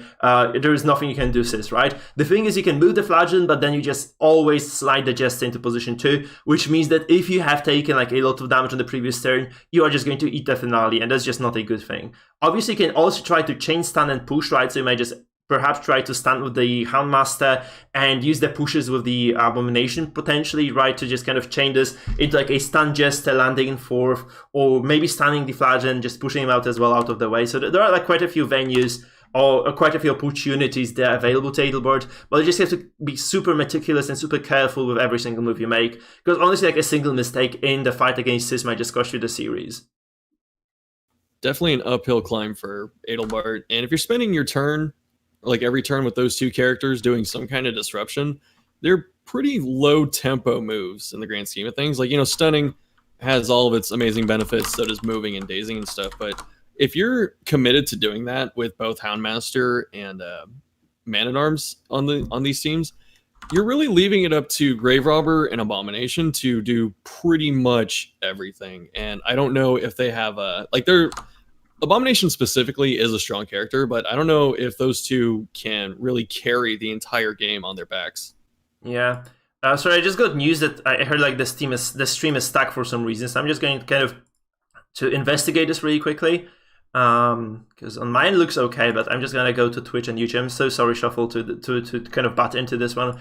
Obviously, guys, like as kind of said yesterday, Sis has some kind of minor but still health issues. So that's what we're kind of working with, kind of button. No, it's working, guys. Like the stream is fine. So the stream is not stuck. I'm just kind of waiting for Sis to be streaming. Okay, he is actually streaming right now as well. All right, hold on. Oh, they're in the fight already? What the hell? They didn't tell us. They're on turn 2. This Jester's dead. What happened? What the hell? They didn't tell me. Like, I was just waiting for Sis to start playing, and he just went into the fight. Not only that, like I was sitting here in Discord with you, Mike, and I had the whole stream thing wasn't up. on. The stream wasn't on. He just the started stream was streaming, not up for Sis. I'm so sorry, guys. This is just kind of what we're dealing with sometimes. I feel like I'm just gonna launch it right now, obviously. But yeah, if I just started, we're in 10 to like the end of turn 2, and actually Adelbart was able to capitalize and take the kill on the Jester there. So Sis wasn't streaming for us, and that's why we are kind of behind on this. I'm so sorry, people. So we're kind of biding our time. They're trying to buy Sis some time to kind of get better, and he just never switched on the stream, I think. So that's exactly what I'm so happened. sorry, but yeah, we're just back right now. So what happened there? Sis said like he really messed up as well. Like he messaged me right now telling me to kind of relay this to the RS. He just got like a very Adelbart was able to secure a very, very quick kill on the Jest, and this is probably looking like a snowball from there. Right, a snowball of death really. So Adelbart is taking over right now. Yeah, kind of unfortunate we were not able to see the intro to this fight, but again, that's what we have like here. Like that's just what you have to deal with sometimes. Small human error, and we're kind of 3 turns behind. This is okay, guys, though. So Adelbart again taking over the game number 3 here. Jester dead. There is some pressure on the backline of Adelbart, as we can see, but honestly, still looking quite good for Adelbart overall, right? He has a shitload of bleed though on this BH. Can I believe it? 14 bleed actually. Is there a snap on the Arbalest here? No, there isn't snap on the Arbalest of Sis here, so that's kind of a detriment as well. So this means that the Crusader might just be able to lock her down, and from there, a lead will just be extended because a stun comes down, and then she just takes a lot of damage and dies with the ability to cleanse the stuns herself. Obviously, this BH, by the way, by Sis in rank 4 right now, which means that he is not able to get those reliable finishers off either. So maybe like this kind of a misplay by Sis again, and this means that yeah, he can no longer land those death blows. He might have just wanted to move this BH honestly. I'm kind of surprised he did not do this in the end. There's definitely gonna be a stun by Adelbart. He just has to pounce on this opportunity, just take over the fight, deliver the killing blow upon this Arbalest, and just take the win here. Because if he doesn't do this now, you just have to wonder when he is able to go to take a single win in the series. I need to change the score as well, because this kind of started in a very chaotic manner, so I didn't in the end just change the scoreline, guys. So I'm just gonna go for it right now. Sis is 2-0 in the series, people. Arbalest getting yanked by the come hither when Yeah. Sis is not rocking the grappling mitts. I don't know. And I don't know if that's some kind of mega optimal play. I feel like that's so much kill secure that I don't know if you need that much, but I'm not going to pretend that I'm smarter than him at this. I mean, the thing is, this Arbalest honestly has a snuff as well. Super unlikely, and there's the sorry, what's the item called? The Heart Seeker on the BH as well. So kind of unlikely again for this Arbalest to fly forward, but she does.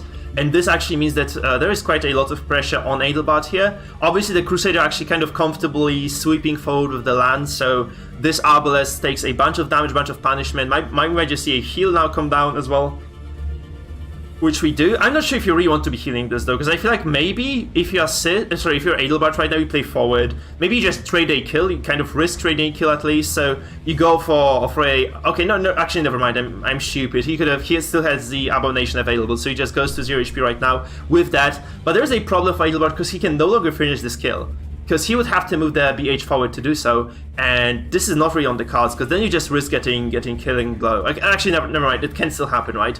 So he's gonna drop to 0 in terms of HP, but he has no way of targeting this. Never actually still has caltrops. Somebody had actually used the caltrops before, because we saw a lot of bleeding across the board.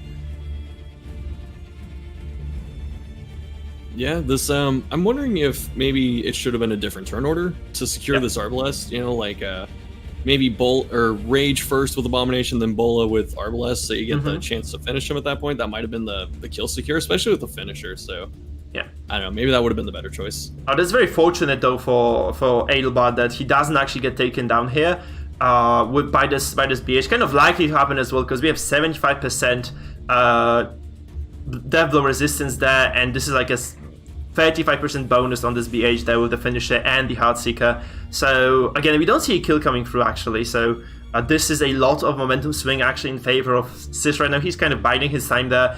He's taking over this as well, so it's looking very, very hot overall. Guys, the caster sitting alongside me for this particular matchup here for the second semi-final is indeed Shuffle FM, the one and the only.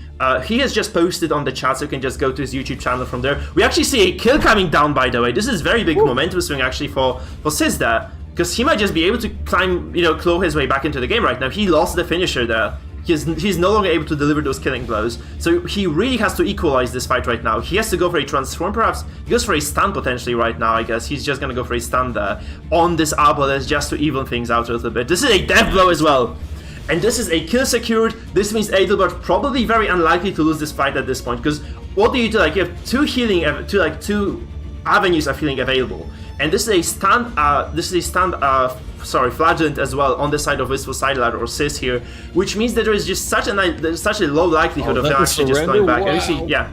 And Sis has been always just so adamant about not surrendering games, and here he just goes for a surrender. You have to feel like that killing blow was exactly what really did him in there. Like, this is the straw that broke the camel's back, and the camel has indeed surrendered, guys, and we'll see Camel in game number 3 then. 4. Wait, yeah, this is game number 4 now. So it can be game 1,000 for all I care. It's been very enjoyable, and that death blow on the Arbalest, that was exactly what he needed, because it was starting to look pretty terrifying if that Arbalest didn't die that turn, because you don't have Bounty Hunter. Your Crusader's in pretty good health. He's low stress, high HP, which is where he wants to be, so he's going to be able to keep stuff, keep the team going and stuff like that. But losing Bounty Hunter when Flagellant is still on the board is not where Adelbart wanted to be, so that was looking pretty scary for a second. Yeah, indeed. It looks kind of bad, right? Looked kind of bad for a second for Adelbart. He was able to eventually just get that kill secured indeed, and yeah, decide the fight, right? And now Sis just goes for this very heavy. It's like actually right now for Sis there is like a single composition left, and Adelbart no longer able to take the comp that he took the W with. And this actually means that those two lack and have comes very bad, honestly, against Tainted Devotion there, meaning that Sis is indeed going to be probably able to just take the fight right here. He still has 2 shots at this, by the way, so by no means is it over if he even loses the following matchup here as well. So yeah, it's gonna take, I don't want to say a miracle, but it's gonna take a lot of work for Adelbart to pull off a win.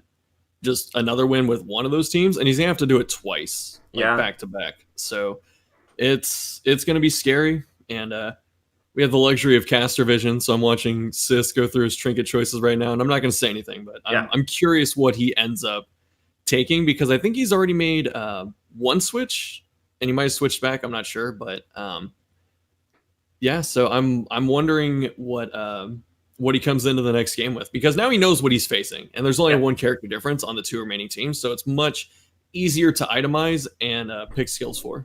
Yeah, and you do have a Jester, right? So you kind of deal with the dodge bonus on the enemy team quite nicely, just dropping the ballad there potentially, right? So exactly, like he's just going to probably have a very decent lead coming into the series, because let's face it, those comps that rely heavily on dodge, those comps that Adelbart has, they do rely heavily on dodge to succeed. And or at least like kind of to stay alive against what their opponents are bringing to the table. So Jesters directly counter that. Like you really hate to be playing dodge if you're up against a Jester. I really like at start of, actually for the first month and a half, I feel like Jester is kind of meh using the ballad to initiate the fight, because you kind of miss out on a turn, but it saves you so much pressure later down the line that you just have to feel this is the right thing to do, right? The ballad has become a staple for most of the compositions that kind of rely on damage, and Jester as well, by the same by the same token, actually became a staple as well. So it looks like indeed, this Jester will counteract a lot of the dodge that Adelbart potentially just brings to the table here. We see kind of a lot of, I'm not going to go over this yet, but we'll see quite a few very peculiar trinket choices as well from CEST. I really hope that, Adelbart does adjust to this as well, because he probably knows what he's up against as well. Obviously, 2 very competent players, both of them, Darkest One at their own right, so you just have to believe that both of them very, very well acquainted with the trinket choices in the Butcher's Circus, so they'll probably be making those little alterations and trying to get ready for the follow-up game number... for the follow-up game number 4 here. 4 or 5? 4, it's 5. It's 4, it's 4. 4? It's okay, 4, yeah. Goodness. This is where there's a lot of pressure on Adelbart, right? Not just the down, 1-2 at this point, but, he has to anticipate what CEST is going to switch to in terms of, like, lineups and trinkets and skills, and then he has to make those... he has to plan his own predictions around those things. So that's a big thing to do, and I think that shows just how tough high-level play can be at this point, because, if you assume wrong or if you guess wrong on what you think the opponent is bringing, you may just shaft yourself for the entire game. Yeah, absolutely. And we might just see this, right? If you kind of underestimate something, or maybe just overdo it as well, because you can overdo the trinket choices easily, right? Absolutely. You may just kind of almost just invalidate your composition by just taking too many defensive trinkets, where a lot of those high damage characters, especially like those stress damage dealers, rely on a lot of different mechanics to succeed. So that's the kind of the scary bit here. I feel like we're ready to come into game number 4 right now. So we're just kind of loading into this slowly. The players are getting ready, I believe, so we will indeed jump into this matchup very, very soon. This, again, match point for CEST for the 2nd time in a row right now, and all he needs is a single-digit W right now to just take it home and to proceed to the finals against his very own girlfriend, Cherry, who is just waiting there viciously smiling, I believe, ready to just rot stomp him 3-0, which I just expect to happen. That's my bet for the finals, guys.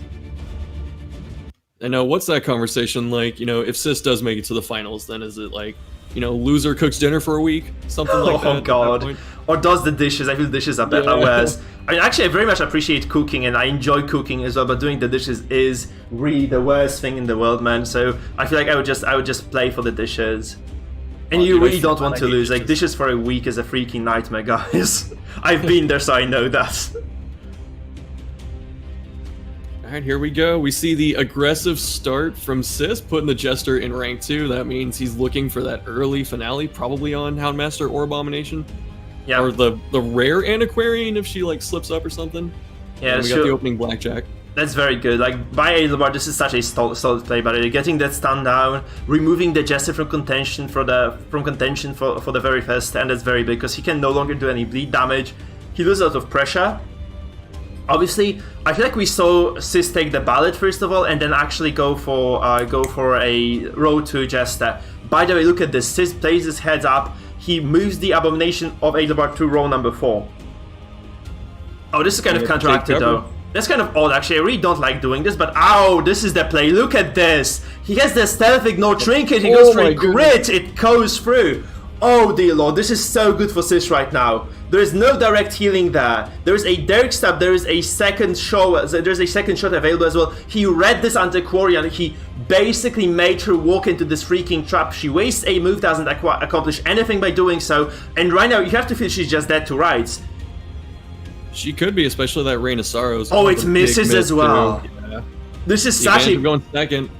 Yeah, but this is such a big brain play by Sis. Seriously, just taking this ignore self trinket, targeting down the Anticore, and that's such a great read. Oh, no. This is a death blow as well. Oh my god, this is over, man. This is over 10-2. Can you believe this? Sis just takes over this game with a very brilliant strategic choice. The trinkets all just line up perfectly. He outplays Adelbart in this character selection, in the trinket selection, the setup. He just does everything correctly. He based the stun as well on the Jester. He wasn't really going to use that character at all, I think. And he just does everything right. And this is looking so scary for Adelbart right now. What do you do? I have no idea. I think you just say GG opponent, because I'm looking... I don't know how big brain Sis is. I know Sis is Galaxy Brain, but was the rank 2 Jester just bait?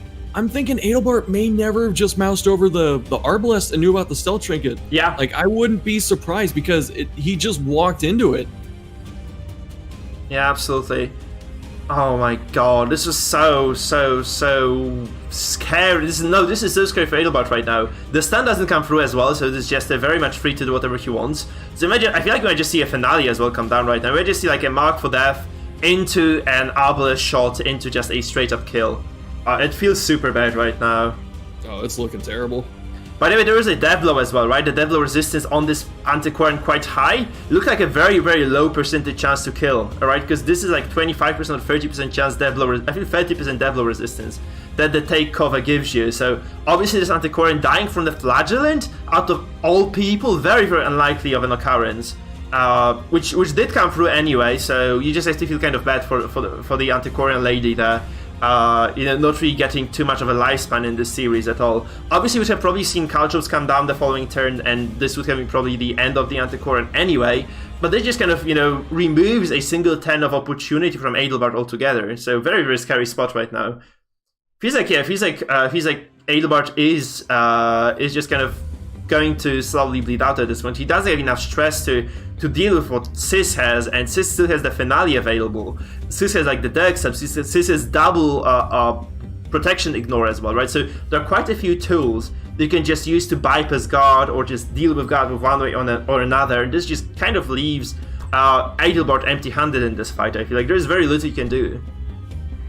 Yeah, if we were seeing this situation, Dead Antiquarian on like turn 6 when 3 people are afflicted, I go, well, Adelbart might be able to pull it out.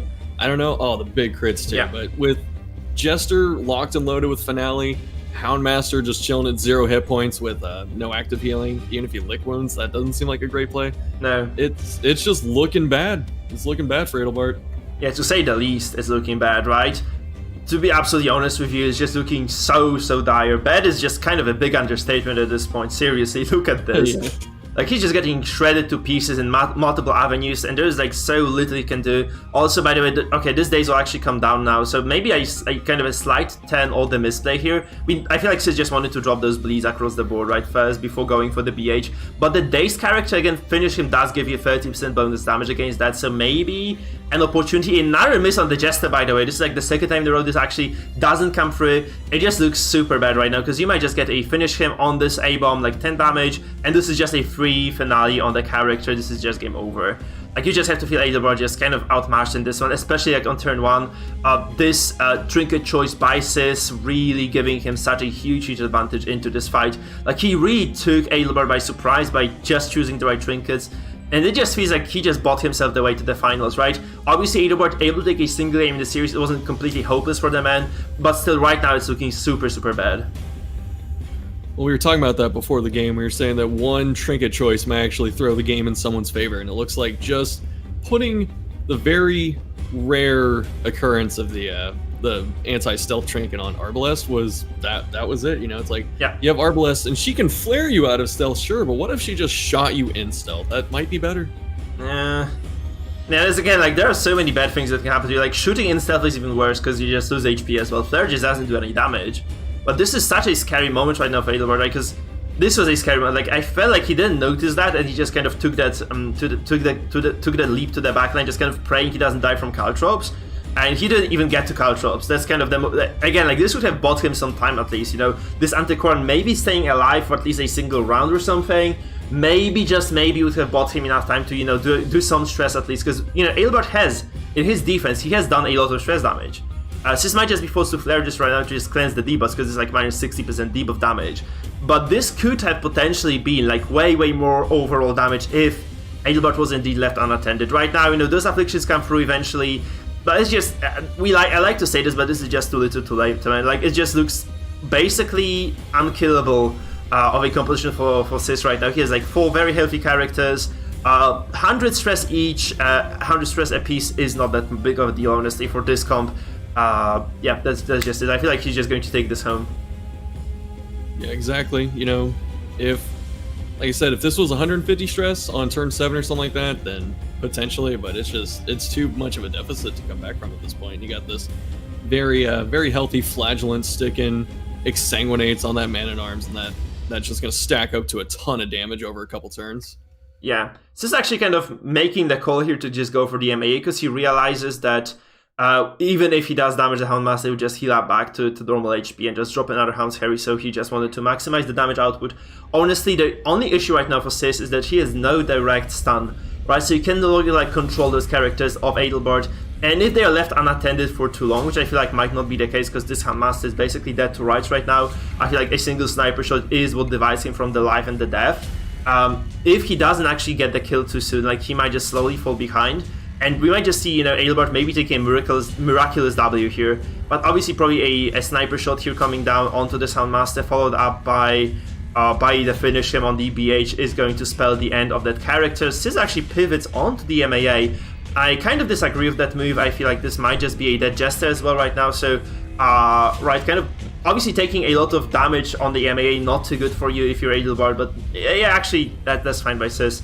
I'm gonna retract everything I said so far. I agree with him because this is like a very heavy crit as well. A heavy bit of damage, which means that basically this MAA went from the, you know, threat status into being like basically a dead man next turn as well.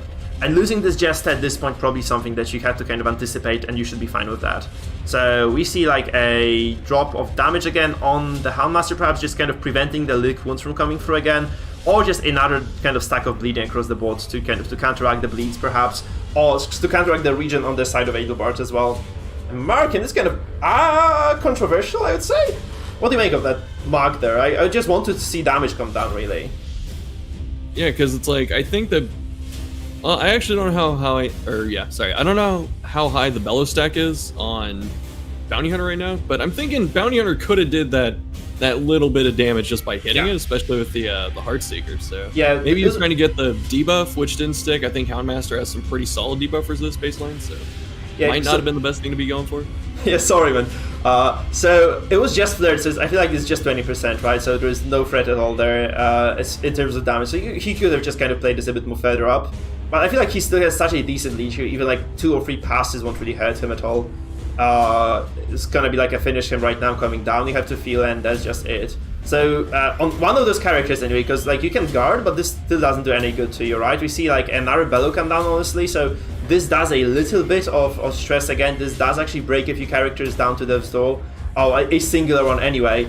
But this is still okay. You know, the Flagellant can still heal this up. Obviously, like you really hate the suicide here because he has a 60%. Like he has such a high chance to actually suicide himself here. More than 60. Okay, this Flagellant also goes to 0 HP. He might just heal. No, he might just go for. Actually, no, he might just go for damage here. Oh, he goes for healing then. Yeah, he actually has to do this. Double kill. Yeah, he does want to lose that. Contra. Yeah, he does want to lose the Flagellant or lose the BH to something very random, so he just goes for the right thing here. He might just go for finish him. I feel this is just the safe thing to do. Oh, that's very good. Like this mark just doesn't do anything bad. That's very likely to be a double kill. I feel like this is just such a likely death. But yeah, he just goes for the safe play. You just have to say this is the correct call, most likely, right? Because yeah, that's just kind of the safer deal.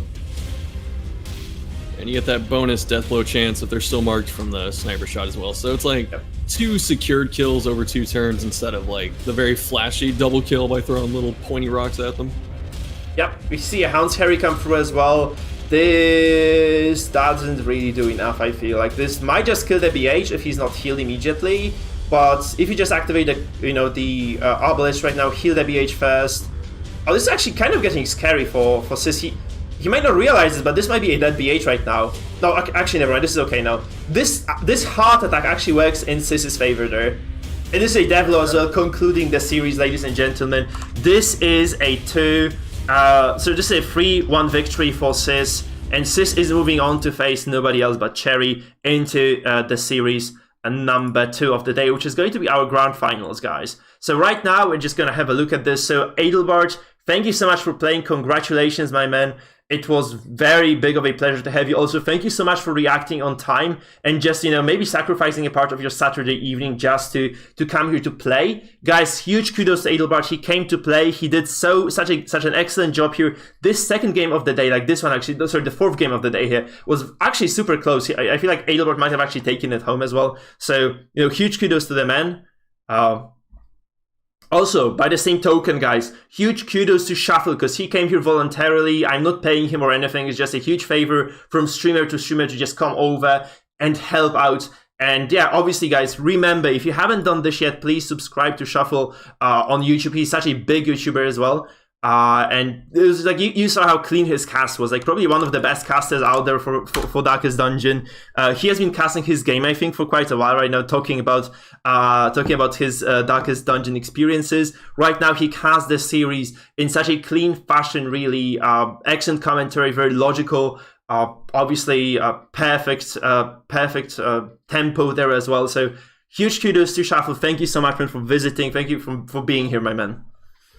No problem. Thank you for having me. And it's a community effort, right? We're all Darkest Dungeon people. We all just love the game. So we should be doing our best to support each other. And if you want to compliment my casting, I have to compliment yours as well, because I've done other events with other games and stuff, actually, where I've done commentary before. So I have a little bit of experience, but the other people I've commentated with before, not nearly as clean as you, Mike. You give me a lot of openings to speak. You set me up for, good comments and questions, so it was just an absolute joy to participate in this. So I'm looking forward to watching these grand finals.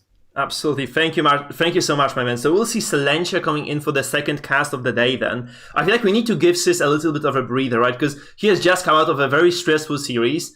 Obviously, he was kind of getting close to being eliminated as well. So it's very good that he did indeed, it's very good. It's very bad for Adelbart, obviously. Very good for Sis that he did come through in the end.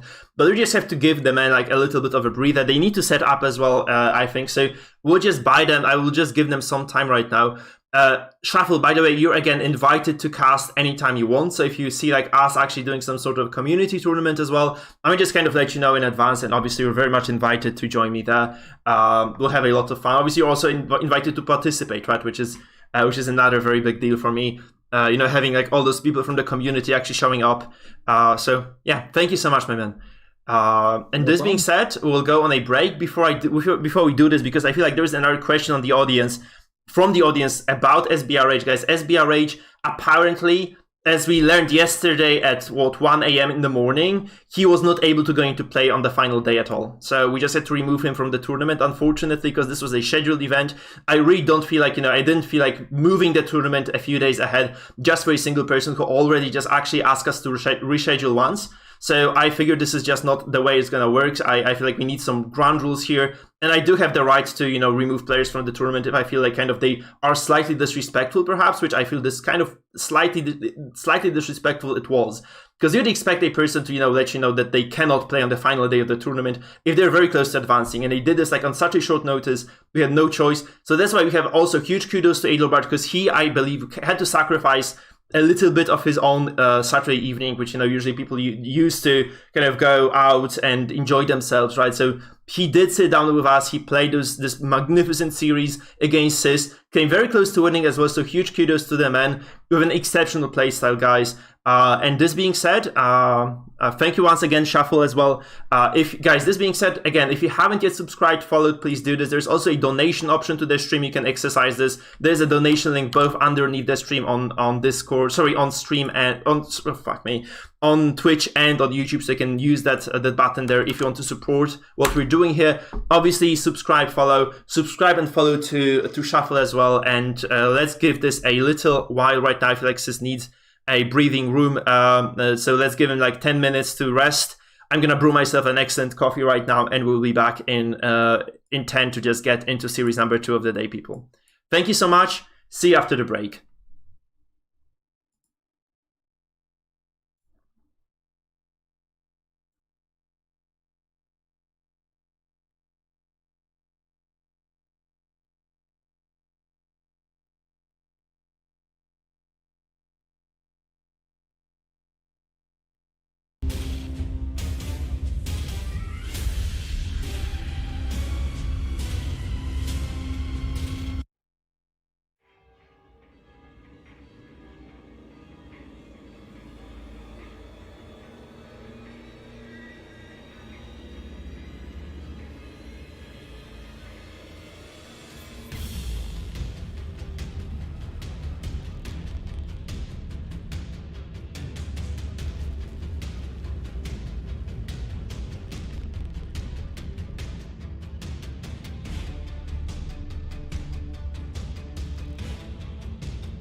Hey, ladies and gentlemen, this is the time for the finals, hence the holiday hat.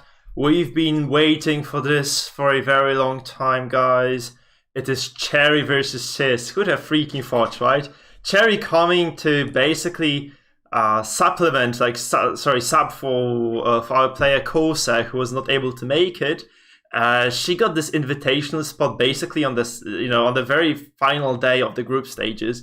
She came in. She basically swept the group clean. I feel losing only against a single player altogether. That player being CEST, by the way. So such a clean play by Cherry, by the way. She eliminated Cetra. She eliminated Goliath from the group as well, taking those very clean wins, in conjunction basically. And she's playing the very same compositions that we see used by CEST. It's going to kind of a mirror mashup. It really comes down to what exactly they do with that. So then, are you there? I'm here, and once again, I completely agree with everything you said.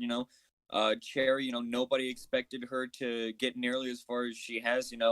Everyone thought, she's going to show up, maybe make a quip here or there, and then, just lose and just, reside in the chat. But she has just continued to impress game after game, just taking down absolute titans. And now coming down to the final match with her versus CEST, it's absolutely incredible. Yeah, absolutely it is.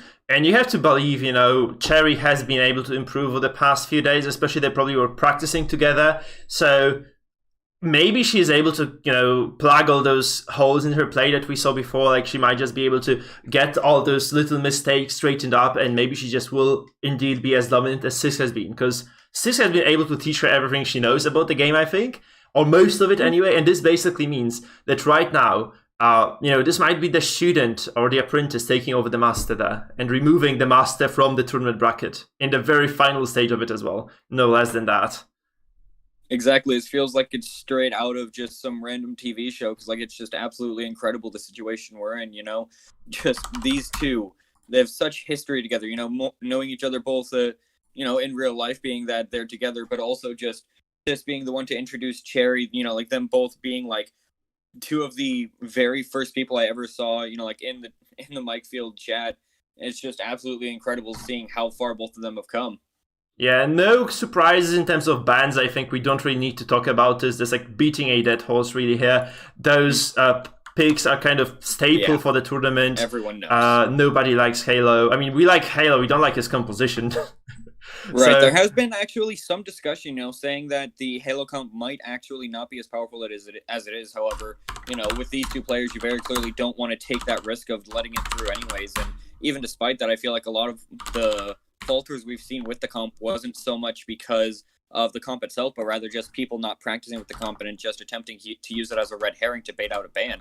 Yeah, we saw this with Mangle yesterday, kind of. He maybe didn't make that many mistakes with that, but he was certainly not playing this to its full potential. So, right. But now already we're getting into the first match of the grand finals. This is absolutely incredible.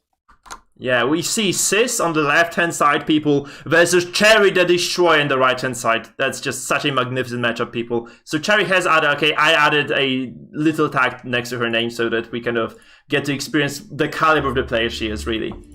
Guys, on the chat, please spam Cherry, take my energy, or CEST, take my energy. You have the blueprints, I kind of drop those for you on the chat, so you can just copy-paste, no worries there, nobody's gonna get banned for that. So let the people know whom you're following. Coin flip, we see Cherry going first, and already you can see that she's very carefully thinking a lot, just taking a lot of time, not making any rash decisions, not rushing to take her turn, just, taking it slow, mulling over all of her different options and coming to what she believes is the best choice, which in fact is going to be the Vestal, stunning the Jester. Vestal running double stun triggers, which means as soon as we see it hit, we know that it's going to be a stun, and first turn Jester's already out of commission, is going to slow down CEST's tempo a lot, just not be able to get those harvest stacks, not be able to get the stacks of the finale, and just simply a single turn without a Jester can mean a huge difference. Yeah, totally it can, right? And especially that, this Jester would have been able to perhaps just deliver a killing blow there on this Vestal right now, which is totally not going to be the case. We might see also this, there's kind of a small mistake by Cherry, I think. If you have a single active healer, you really don't want to be picking that healer from the get-go, right? You might just want to wait it out, wait for the hook, wait for the crit to come through, perhaps even. And right now, this is such a big threat on this Vestal of Cherry, because this just might be a crit coming down, from this Arbalest kind of arbitrarily, and this will be just kind of punished quite swiftly as well by just simply looking at Cherry's trinkets, I think it's very clear that she intends to use the Vestal not for healing, but rather more so just to simply try and get as many stuns as possible, most likely chain stuns. However, I would agree that to a degree it is a misplay just acting with the Vestal first. However, because we see, the Bounty Hunter just be able to go for a hook, and now the Vestal is marked, they're going to take a lot of damage from the Arbalest, and they're no longer able to even be guarded due to the Tillard being able to bypass it due to the mark. Yeah. Also, so Cherry... already, the Vestal is in a huge, just an awful, precarious situation. Yeah, but at the very same time, though, this Arbalest being activated quite soon into the stand actually means that, she doesn't make the most out of the Tiller, right? So the Tiller can actually do a lot more damage if you activate the Arbalest fourth, which he doesn't, which CEST doesn't really do in the end. And this actually means that there's a lot of damage potential kind of squandered for CEST. Whereas on the other hand, obviously, Cherry doing quite a clean job so far. She can potentially just guard the Vestal right now, maybe just kind of slow the incoming damage by at least a little bit. By at least a little bit. The idea here is that... overall, I don't think that would do much. The Jester is in a position where he could just harvest and hit the Vestal. He could just Dirk Stab. The Arbalest is still able to, just go for those sniper shots, and the Bounty Hunter most likely just be able to pick up a kill with the Caltrops. So I really do agree with Cherry just simply going for the offensive play, going for the Bellow, get some additional stress stacked onto CEST's team while also reducing their damage output by a bit, potentially giving the Vestal that tiny extra bit of survivability she'll need. Yeah, absolutely. The problem with this is, although, the fact that, if you do get a stun number 2 right now if you're Cherry, this means that CEST just cleanses all those debuffs at the same time, and the protection that comes from the MAA is something you really have to reckon with. So maybe I'm not saying this is like a poor play, but maybe the guard could have been better because it also lasts longer, right? So it cannot be removed by what CEST has. So the guard Go ahead. While the guard may not be able to be removed, he has so many ways of bypassing it that it would do extremely little to actually protect the Vestal. The only thing it would be accomplishing would be giving the Man-at-Arms a bit of extra protection, but seeing as how he's not at all the focus, I don't see how that would be useful. Now, we see Cherry again just try to simply stun that Jester. However, doing so, she activated the Vestal first, and now Vestal's most likely just going to be dead. There's no way to effectively guard her with that. There's no way to heal her. There's no way to put her into a safe position. I don't know if Cherry's going to be able to come out of this. This is okay, though. I think you just assume she's gonna die eventually coming into a fight like this. So, well, I mean, losing... generally, it's not. It's a fairly safe assumption to say someone's going to die when there's an active Bounty Hunter on the field.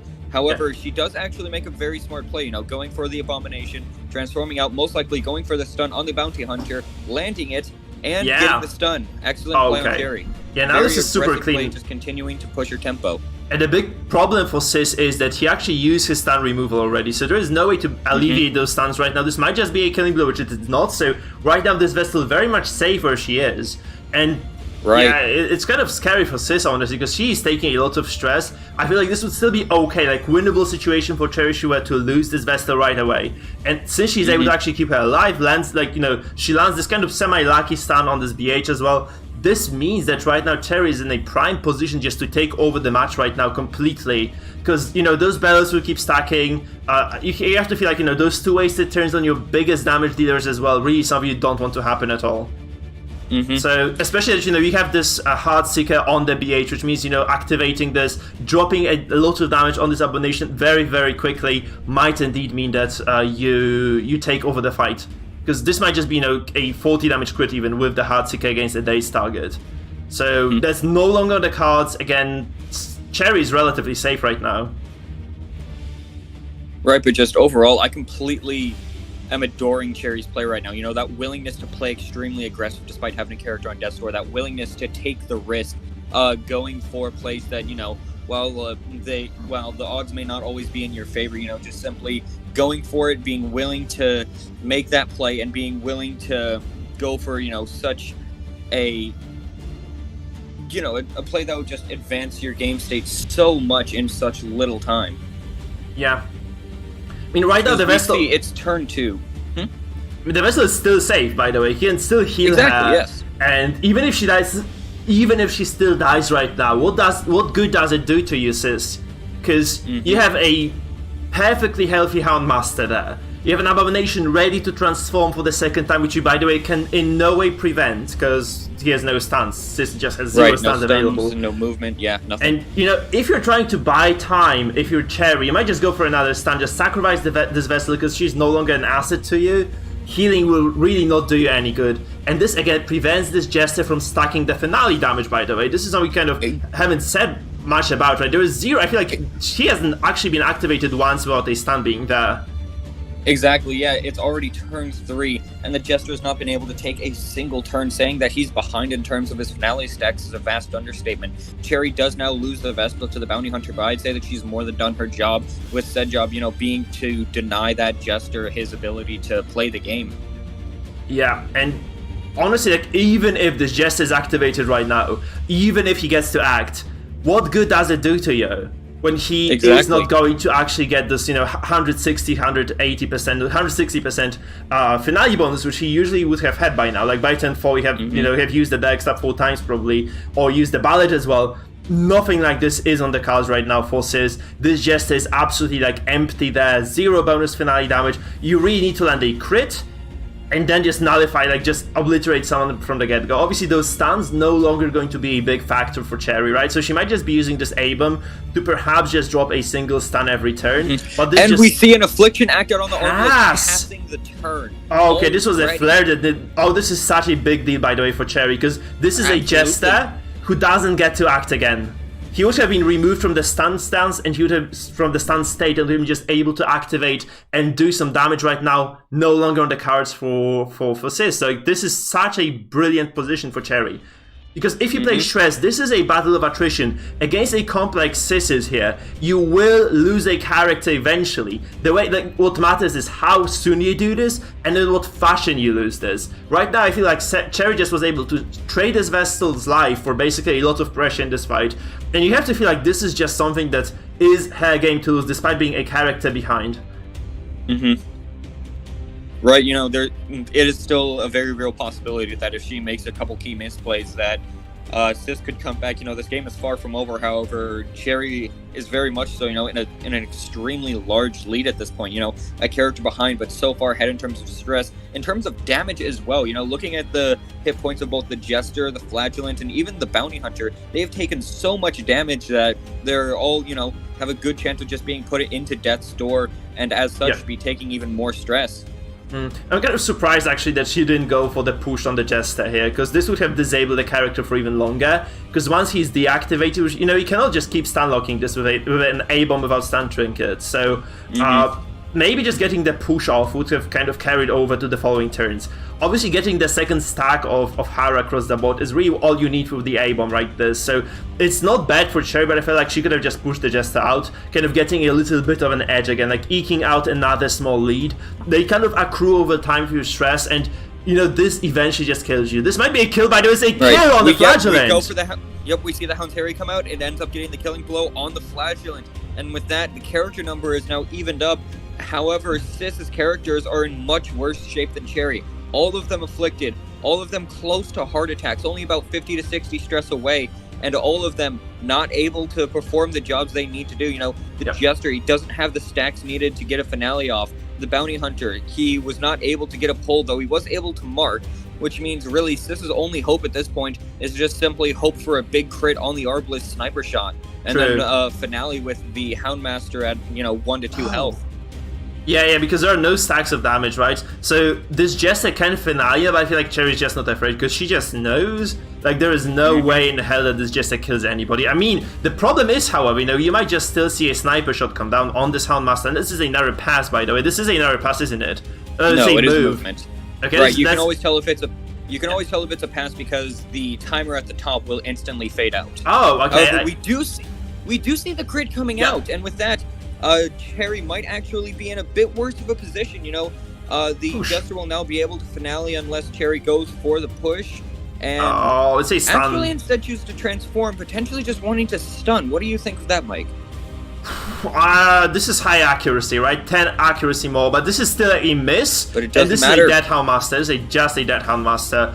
I feel like still Absolutely. she is still winning this game because this just is super stressed. Uses the finale obviously at the best possible time because he is still at quite low HP. So like he was just gonna drop to 0 HP anyway with the damage. So the heart attack really doesn't do that much harm to you. Also, this is like natural stress. This is not like 100 bonus stress, 100% bonus stress that would have normally accrued over time. So I feel like this is just correct timing for this to happen. Still, nonetheless, looking very, very scary for CEST. I feel like he's like 0 ways of coming back into this game right now. Exactly, yeah. We see Cherry just simply go for the bellow, and we're now seeing chain heart attacks on both the Arbalist and the Jester.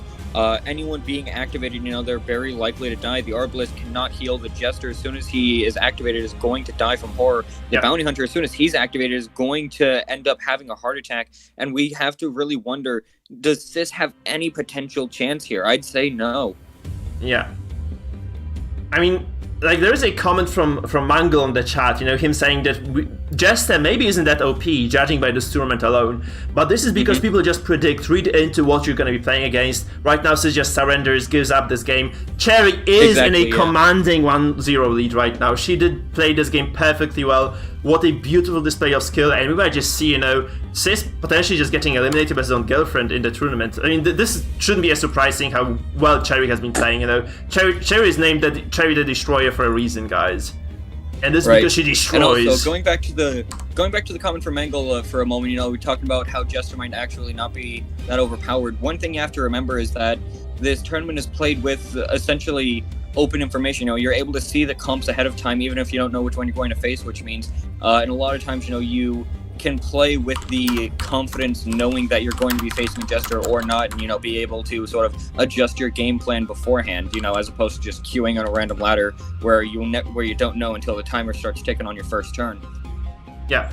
So within the tournament meta, by the way, like, you also know what your opponent is gonna play, as you said, but this means you can just equip, like, potentially at least tools to deal with what they have, right? So if you kind of let a Jester through, you take a Rampart. Like, we actually saw Cherry, I feel like this was Cherry, right, doing a lot of work with the Ramparts yesterday in her games against Mangle, right? She was actually able to consistently prevent those finales from coming through, and those guys are not waiting. They're just going to game number 2 as well. Yeah, absolutely. Just right off the bat, very little time to think. It appears that they're both extremely confident in their game plans going into game 2 of the grand finals. This could, be an even up 1-1 for Sis and Cherry. However, there's also the potential that Cherry will just simply pull ahead and get even more of a commanding lead. We see the coin flip, we see Sis go first, and we see that he's actually not only going with the same comp, but we see that Cherry is mirroring it. Them both having the exact same comp of Flagellant, Bounty Hunter, Jester, and Arbalist. I mean, this has been like a staple top performer for Sis, you have to believe, right? This comp we see here, and I feel like this is just a comp that Sis also designed, like, to counteract those bans on the Halo comp, because this one just works almost as well, lacking the stun, obviously a small detriment, but still having the Flagellant there to just deliver a lot more damage is also going to work in your favor. So you just have to feel like Sis should be very much comfortable in this matchup. Also, he goes first, so, getting additional pressure, getting additional momentum here in this is going to matter so much. We actually see Cherry go for a very greedy play, not in the game itself, but in her trinket choice, not running a snuff on the Arbalist when, she knew that there was going to be a fairly good chance that there was going to be a Bounty Hunter on Sis's side. Yeah, absolutely. We see the two Bounty Hunters just simply trading the come-hithers, getting the Arbalist into second position, and just, marking them both at the same time. Though at this point, you have to wonder who's in a better position. I'd personally say Sis, as his Jester is in third, meaning he can just simply Dirk stab, and that'll put the Arbalist in a position where they can then sniper shot again. Meanwhile, Cherry's Jester is in fourth. Yeah, totally. God, it's gonna be such a close fight nonetheless, right? Those both Arbalists kind of stacked there. So, I mean, the good part for both of those Arbalists is they cannot really harm each other. They're kind of checking, right? So, I feel like, again, like you said, like, the Dirk stab comes through for Sis, and he's going to be able to indeed get that shot off. So this might be something that really decides this game. Oh, okay, that's kind of a good move as well from Cherry, actually counteracting that. The solo come out, applying a very similar amount of pressure to what the Dirk stab of Sis would accomplish. Yeah, that's what the solo is for, right? Apparently. Exactly, yeah, just simply getting that Jester back into first position after he's been either pushed or someone else has been pulled. Yeah, it's very solid use of Solemn, and I really like this, because this basically means that, finally this skill has some real usage outside of just kind of looking cool, right? I'm very happy that they're indeed doing this right now. We actually saw CEST go for a Bola, very interesting play, most likely wanting to try and push the Flagellant out, make it so that he won't be able to land the Rain of Sorrows this turn. But also, I kind of disagree with this, right? You can just Dirk Stab into a sniper shot, just getting this guaranteed damage through, which Cherry just does right now. 20 isn't a big number, though. You have to believe, like, this could have hit so much more than this.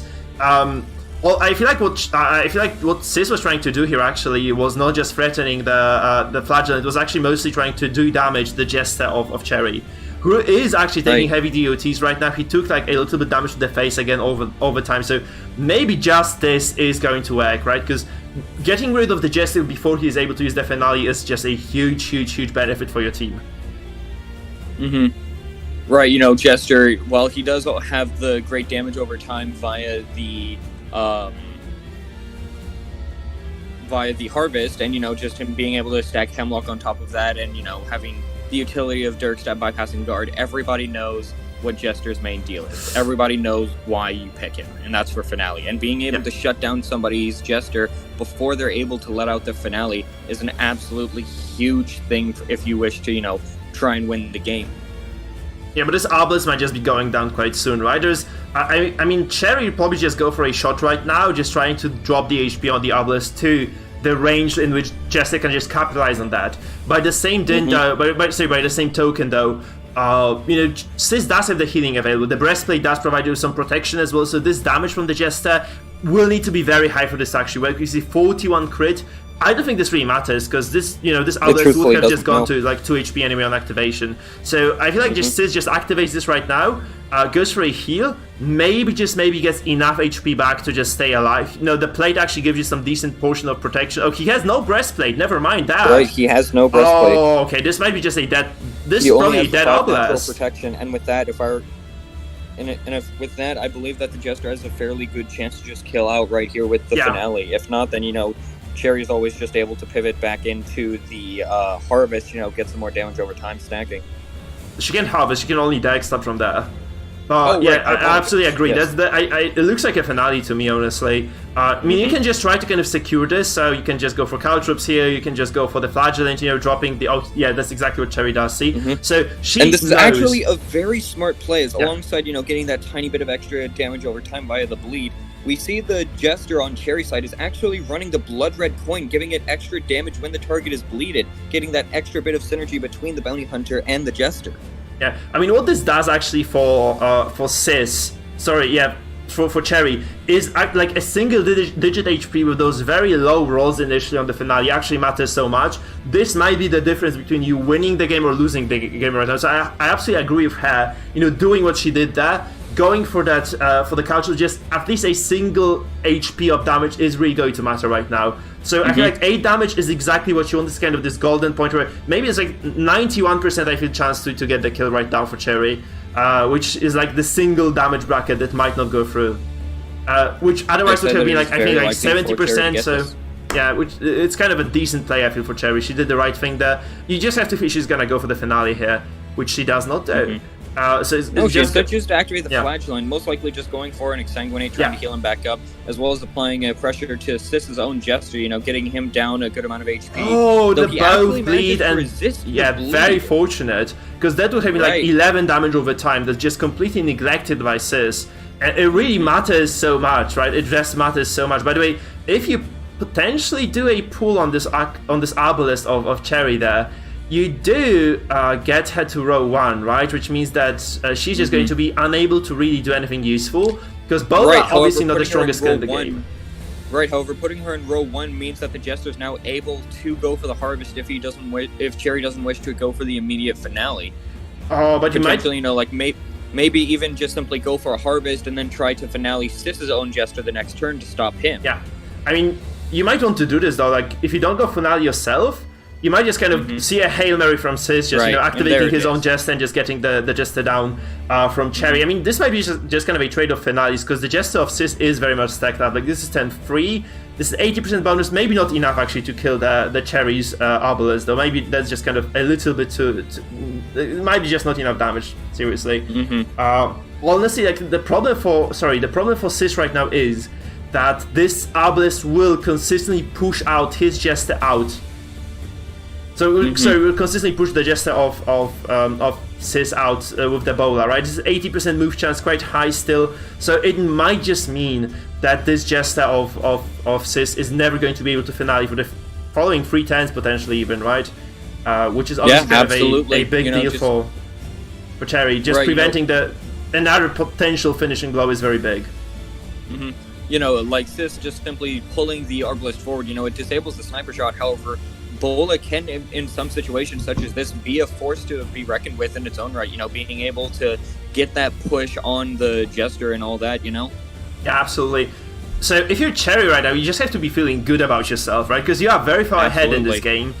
You are doing a lot of damage. Again, that's what I said. She prevents the finale of the Bola, so there is no real risk. There is no real threat. By the way, this BH in 4th, really the worst place for the character to be in. Obviously, you still do have the caltrops, but man, it's just 0 damage coming through from you, right? You take this item, you take the Heartseeker on this BH just to be able to consistently deliver damage, and right now you're just not able to do so at all. Obviously, like the Jester of Sideload of Sis here does threaten the backline of Cherry, does threaten the Obelisk as well. 12 DOTs coming through. Then this is the real question. If you are Sis, do you go for the caltrops right now, or do you just move forward and wait? Because next turn this might just be a free triple kill if you play your cards right. So you might just go kind of very true, You might go greedy here. Just simply waiting on the caltrops, waiting to pull the trigger and potentially, waiting for a better shot to line up and be able to get a lot more value out of said caltrops. I'd say it could be a very good play. Yeah, also this Jester... finish him come out from Cherry, just simply getting Sis's Jester down to Death's Door, and now he's under a lot of pressure. Not only does Cherry still have the Flagellant, however, also has the Jester. However, we see Sis just simply decide to go for the caltrops, getting the death blow on the Arbalist. Yeah, I mean, this kind of opens up for another kill for, because Cherry probably will kill the Jester of Sis, but by the same token, Cherry's BH is probably going to... Sorry, I'm wrong. Cherry will go for Cherry will get the Jester of Sis. By the same token, Sis will probably respond in kind on the Jester of Cherry. Oh, okay, this is just a little too... that's just... She kind of misses the mark with that beat. I feel like this is going to be a 0 HP Jester for Cherry, which it isn't. So Sis stays alive anyway on his Jester as well, so it looks great. Even the Rain of Sorrows just doesn't do the job either, so... Oh god, this is kind of a mistake by Cherry, I have to feel, because Sis just goes first right now. And he might just go for the Hail Mary kill with the Jester. Getting the Flagellant down is going to be probably a W for Sis, really. There is very real potential in that, and yeah, you have to agree. Cherry got extremely unlucky there. Having the Dirk Stab plus the finisher on the Jester, just simply wasn't able to pick up that kill. And now Sis potentially, just being able to go for a solo or even just a Harvest, maybe even just a Dirk Stab. Dirk Stab, it has to be a kill now. It feels like it is a kill indeed. He confirms it. Yeah. So a big mistake by Cherry. I really don't like that, because this was just a hell game to lose right now. She had all the tempo advantage in the world. I feel like Sis is just gonna pull ahead now. So it's kind of a big throw. You could see that as soon as she missed the death blow with the Jester's Dirk Stab, you can see that she very much so just tunnel visioned on killing the Jester and didn't care for her own Flagellant's health. And with that, the Flagellant's dead, and she's now very much so in a losing position. And that's why people actually are so afraid of playing against this composition, right? You have 2 potential death blow sources with this BH and with this Jester, and both of those super good at their job as well. So seeing that Cherry actually just goes for a kind of risky play that doesn't pay off, this Flagellant had no real purpose there, doing what he did. He would have just exsanguinated again, healed himself to, manageable HP levels and been fine. But obviously, right now we see a kind of a... riposte coming from Cherry, getting the kill on the Jester finally, and this is going to be a 2v2 right now, and I feel like this is kind of a matchup that goes in Sis's favor now, because he does have the Flagellant, and the Flagellant isn't really that hard. He is going to use the Redeem right now, but this means that there's a lot of healing left, and also there are really no big bleeds available to Cherry. I mean, we can see those Harvests right now dropping down, but by the way, Cherry is very much held on the Jester, and she probably just loses the Jester from the get-go.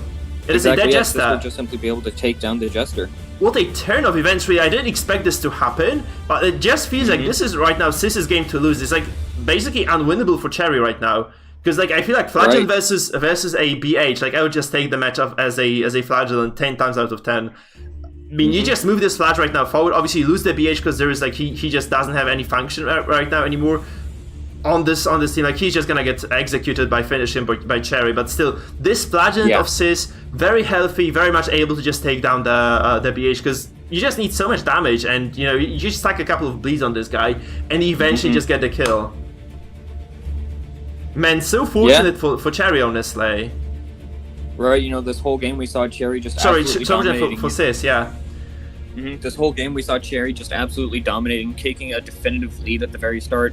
However, just one or two misplays, as we said, caused Cherry to completely drop it.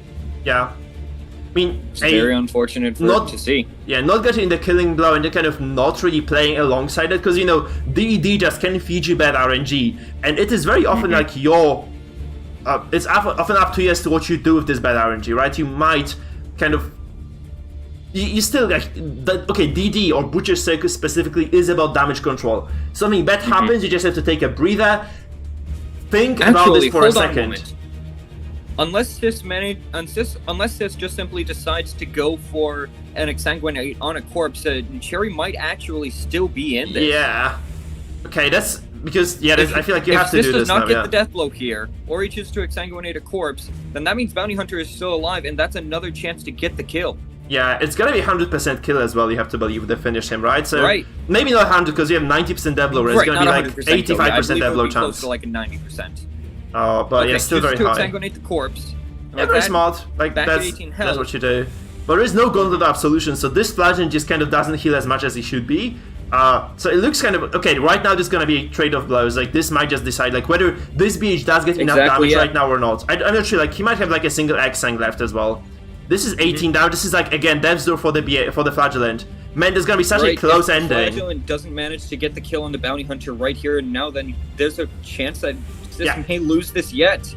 9 healing. So I mean, you need 2 10s with the BH still to take a kill. So this is kind of still very much, I feel like, working RNG wise anyway in CEST's favor. But Cherry. Right, but the thing is, Cherry just simply goes for the finish him now, gets him back into death's door. There's another X-Sang though. There's another X-Sang on the way. Because he has the 100% healing debuff, meaning that he won't be able to heal at all. It's true. So this means now, if he doesn't get the kill, then Cherry will win this. Oh, he gets it though. With that, he gets it. Whew, a coin toss is a 1-1 series, guys, in the finals right now. It's a 1-1 series that all came down to a coin toss in the end. You have to like feel bad for Cherry though. She could have definitely taken that had she not lost the Flagellant so early into this matchup. Right. Because this basically just broke her back there. There is no other way to put it, right? This just kind of meant that she was not overall able to just take over the game, which she was definitely doing. So CEST obviously showing a lot of what do you call this? Moxie? Do you call this Moxie? No, what do you call this? Like the resolve? You can say resolve, right? There's like another word for this, like circling with him. Anyway, he shows a lot of resolve nonetheless, and he does. What is Moxie, Silent? You're a native speaker of English. Explain that.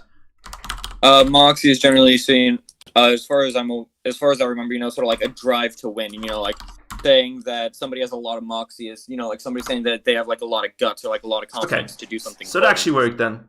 That actually made some sense. I didn't kind of humiliate myself anyway. So that works, guys. This means, people, we are 1-1 in the series. There are 2 compositions left per player. So both CEST and Cherry were able to take a game of each other. Very even, by the way, very even series. I feel like Cherry had this game in the bag as well. She kind of slowly...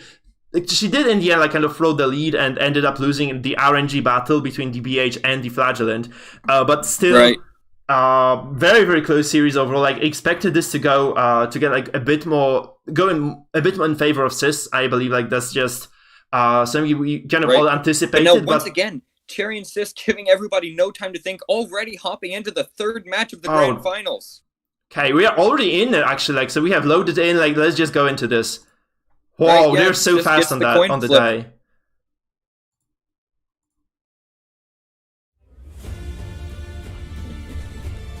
Man, so like that's the same comp by Cherry. And Sis goes for stress. Sis goes for the Zedus comp. Like, we have the Abomination, the Crusader, the MAA, and the Houndmaster. Very tanky boys. But those boys are slow, Silentia. They're so slow at getting the killing blow. They're so hard to kill, but not to the DOTs, I think. There are so many dots on the deck of Cherry right now. She might just take this game by the, but just because her deck is so powerful against this particular comp.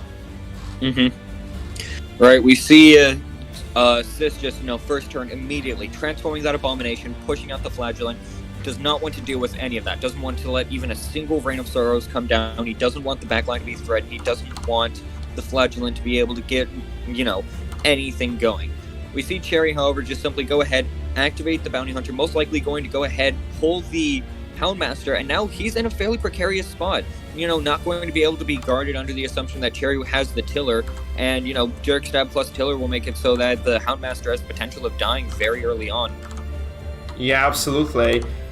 So instead of, just simply going for the Defender, I'd say it actually could be better if Sis just simply went for the Bellow to debuff, as well as going for the Blackjack, preparing for the pull, having that option when you're in second to help disable Cherry's comp a bit. I'd say it's an extremely smart pick.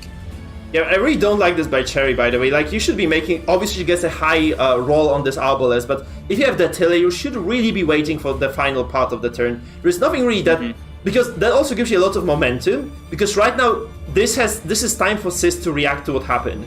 He can heal, he can keep this character alive, and unlike... if Cherry was just to wait for this, wait until the end of the turn, because she has 0 finishers available right now.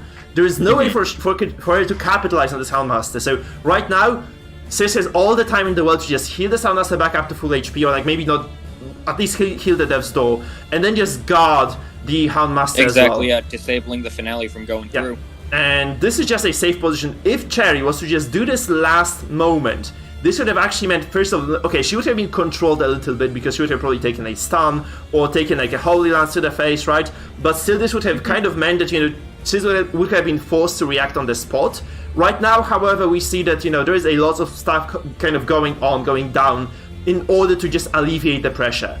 So it just kind of looks good for Sis right now. We actually see Cherry go ahead and just move the Flagellant back into first, causing the Jester to be pushed back into third, and making it so that Cherry will not have Finale available to her on turn 2, making this Houndmaster effectively safe for the moment. Yeah, but you can still kind of X-Sang the guy, right? You can just go for an X-Sang into finish him or something. I actually haven't seen people do this tournament at all, but you can still always move. If you see there's no more guard available, you can just, or no more push available, you can just move the Jester into the position to get the kill with the Finale. There were quite a few moments in this tournament overall where people just didn't kind of see this as an option, and this is such a valuable move. Like, you trade 2 moves for a kill, but still I feel like this is something that's just kind of worth considering at the very least.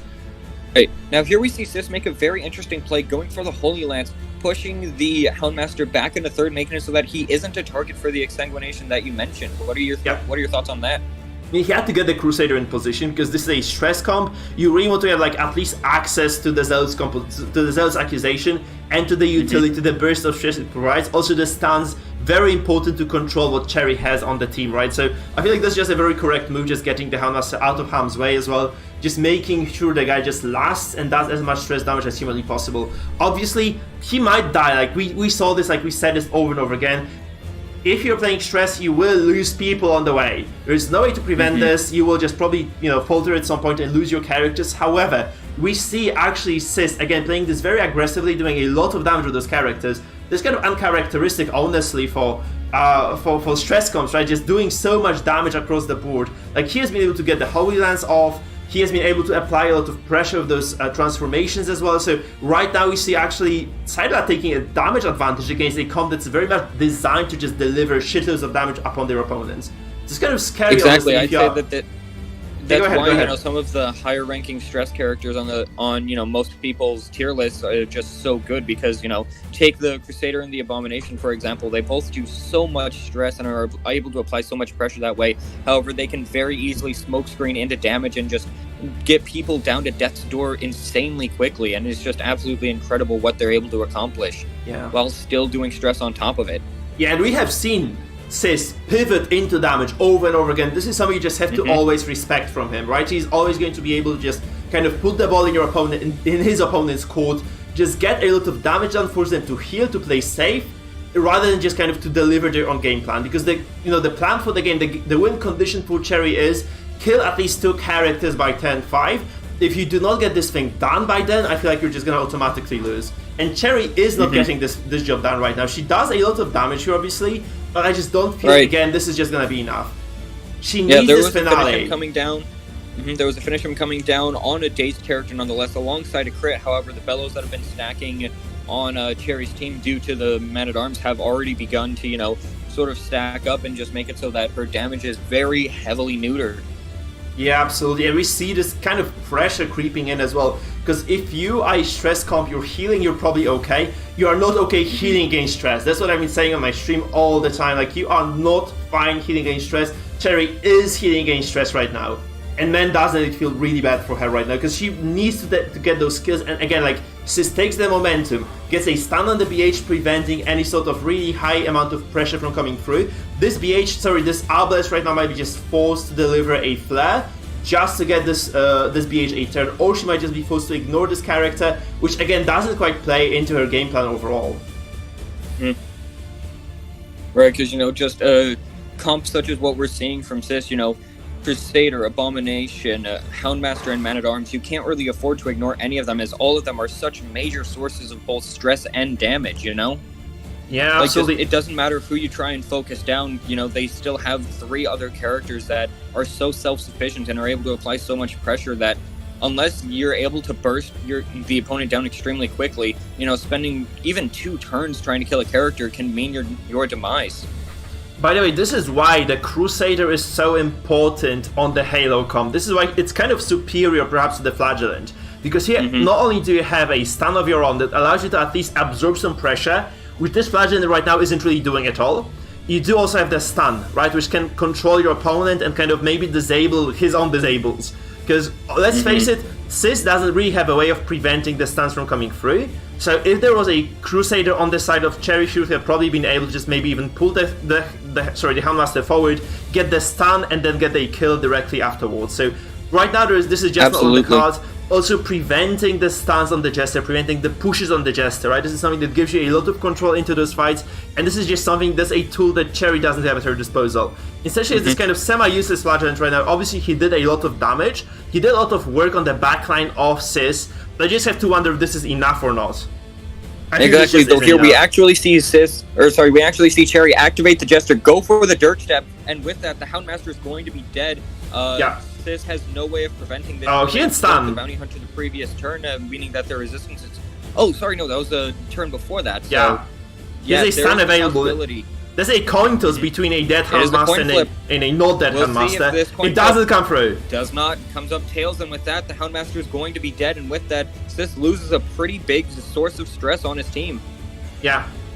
I mean, that's the biggest source of stress overall. Like, Houndmaster absolutely crucial to keep the guy alive. Like, you lose the Vestal, it's kind of okay. I mean, she is useful, obviously, she does stuns, but she just is there mostly to absorb pressure in this matchup. However, if you have a Houndmaster, he's the core of your team. He is the character that actually delivers all the stress. The Jester of Cherry also dodges. This is a potentially dead Abomination right now, because you have to imagine... It could end up being, the Jester hasn't been controlled very much. He's been able to just sort of roam freely, get Dirk Stabs off and all that, and because of that, he has a fairly, large amount of stacks of Finale, and with that, he may be able to just straight up take the Abomination down, 18 HP though, I feel like this is not enough yet. 10-4, the Jester will stand at least once, I think, so this is definitely not enough HP yet. However, this is a very heads-up play by Cherry. Look, she pulls going for the come hither, preventing the Crusader from going for a stun, making it so that, the Arbalest won't have to waste their turn, potentially having to clear that. Yeah, there's no Rampart.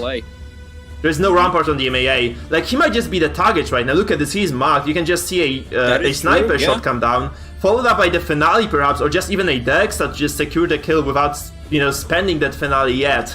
You just have to feel like, Cherry actually managed to claw her way back into this. When she got the kill on the Houndmaster, absolutely the priority target for you if you're playing damage comps, and then she just kind of capitalizes, gets a crit through as well. This Crusader can heal this, but still the Finale will be a kill no matter what. Like, you cannot, you can no longer out heal this. This is just so much damage. Healing this would be a misplay to the highest of degrees. because, like, no matter what, Cherry's going to want to go for that finale. Just let it rip, get the guaranteed kill on the Man-at-Arms. Oh, this is and another dodge Sis as well. try to go for the Holy Lance to pressure the Jester, but it misses once again, despite the Jester not actually running any dodge trinkets, just going with his base dodge of 25. So the question is, if you're Cherry, do you use the finale now, or do you hold on to this? Because if you I'd say that you absolutely use it now. I would finale as well. My reasoning behind this is that you are against a Crusader and an Abomination, both of which very good at controlling the Jester. So goes for the Dirk Stab, and it actually gets pays it off. Alright, fine by me. If she gets it, right? But it's kind of a risky move, perhaps a bit unnecessary. Obviously, you can still use this Jester now to absorb more pressure. So you can just use this Jester, right, kind of like a sponge, just kind of force Sis to use attacks on the Jester instead of, executing still his stress plan. However, you can see, like, actually Sis being in a very, very dire spot right now, because X-Tank drops down on this Abomination as well. That's a lot of bleed potentially coming down, and by the same token, this is probably an Abom that on activation would just die to anybody else on the team on the team of Cherry, right? So Cherry coming her back into this, I felt like Sis had a decent advantage, but right now, like, Cherry just kind of got those spikes of damage. She managed to burst down multiple targets of Sis, and she's really coming into a lead right now.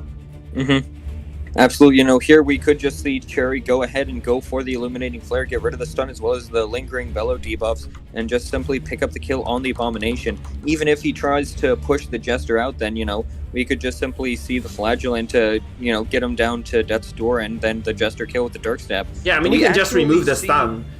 Right, we see Cherry actually instead decide to try and focus on the Crusader now, just simply leaving the Abomination alone for now. What are your thoughts on that? I mean, I feel like Cherry just knows what she's doing, so unless Sis just pushes out the Jester right away, what Cherry does is she cleanses cleanses the stun with the flare and just finales the A-bomb. And that's a 1v4 Crusader. Sis actually reads into this, so he does the right thing. Right, so that's still a correct move by Sis nonetheless, but he can still just kind of forces her to heal the Jester as well, so works very much in Sis's favor. But this Abomination not gonna be long for this world. You just have to feel like a single 10 divides is able from life and death really. We might see Cherry actually do quite a few different things this turn. She might just go for a sniper shot on this Crusader, honestly, because there's no reason not to do this, really. There's a mark on the way. You can just deliver a lot of damage. She might just go for a Bola as well. Maybe just to lower the HP of the A-bomb. To just heal the Jester, go for the Illuminating Flare. But there is no threat on the Jester, right? You don't really have to heal the guy, because unless he moves forward next turn, he's just safe in the back row. So she just goes for what I said. Like, she does 32 damage without a crit. And this is really, so you do have to remember the Jester is running the finisher and is afflicted, which means there is a chance that if they act down and hit themselves, that they will just simply get the kill. I think this is the risk you have to take right now if you're Cherry, because you do not want to allow the comp by Sis to kind of reign free and do whatever they want. So Cherry just kind of controlling him in a very decisive fashion. I feel like she just did the right thing there. Like, taking 30 HP off the back of a Crusader with a single shot is something you really want to do. And she just capitalizes on that, and she gets the damage down, and this is such a great move overall by Cherry. Exactly. Just like at this point, you have to wonder, is there any way Sis is going to be winning this, or is he going to have to try to win the next, 2 games? I have to say this is gonna be like a big fat nope. Doesn't feel like there is any avenue back into this game for Sis right now. So he's gonna have to kind of pray he wins the next following 2 matchups, or he's just gonna lose the championship title, right? From Michigan's tournament, which he holds right now. So right now we are looking at potentially 2-1 by Cherry, and that previous game by the way was very close as well, so this could be like a 3-0 as well by Cherry right now. Exactly, there was a very real chance that Cherry just simply got a clean 3-0 victory against Sis, which would have been an upset of the century, right? Absolutely. She came out of nowhere, was just invited to fill a role, and had the potential to get a 3-0 victory against the reigning champion. Absolutely incredible. And you have to say, like, not only is Sis a reigning champion, he's also a very good player. So, without a doubt, yes. So, Cherry being able to just take over that person, like, that's just crazy. I mean, she defeated Mangle, who also, I feel like Mangle was even better than Sis at some points. I feel like if we saw, like, maybe Sis versus Mangle today, would have also been a very, very close series. But Cherry is just decisively destroying Sis, and probably, like, the game belongs to her right now. obviously she's no longer going to be able to use this comp. She's going to be left with a single composition, which allows Sis to just adjust between the games, just get the right trinket choices, and perhaps just, adjust to what he kind of expects to happen. Right, so obviously being 1-2 in a series is not that bad for Sis, because he's just exactly going to know what composition his opponent is going to be using, and he can just prepare for this so much better than Cherry, because Cherry's just gonna have to kind of toss the dice, or toss a coin at least, and just guess what exactly is she going to be up against in the follow-up matchup here. Right. And Sis is playing very well. Like, it's just Cherry outplaying him every single situation, you have to feel. Like, she has such great game sense, honestly. That's just remarkable. Right, just making so many just small decisions that many wouldn't think of. For example, pulling the Man-at-Arms to push the Crusader back into third, making it so that he wasn't able to stun the Jester. Just like so many small plays with just all the minute interactions have just shown how proficient she truly is. Yeah, so I think she learned that trick from Mangle yesterday, by the way, because Mangle was doing this, he was very obnoxious with those pulls as well, so yeah, she just kind of picked up the trick from his book, I think, and it's working, right? It's working so well right now. I feel like I'm learning a lot about the Butcher Circus just watching those games. So it's going to be really fun just coming back to the ladder with all those exciting comps. I think I might just also make a video about the composition we saw in the tournament, because there are so many really great ones here, seriously, there's so many great comps available right now. Okay, so that's it. Cherry is 2-1 in the series, and she's a single W away from taking it home. Exactly. Are we going to see Sis try to make the comeback? Win Game 4 and then take it down to a Game 5 scenario, or are we going to see Cherry just completely obliterate him with the 1-3 victory? Yeah, I don't know about that. I feel like. It feels like Cherry the Destroyer, as we call her right now, is doing to Sis what Sis did to Adelbart before. So that is very true. We saw Sis's very dominant victory over Adelbart. The last game, it's one of just the most oppressive things I've ever seen in Butcher Circus. However, seeing that same beast, that same monster that just completely threw him down, just being overrun by Cherry, it's truthfully a testament to how good both these players are.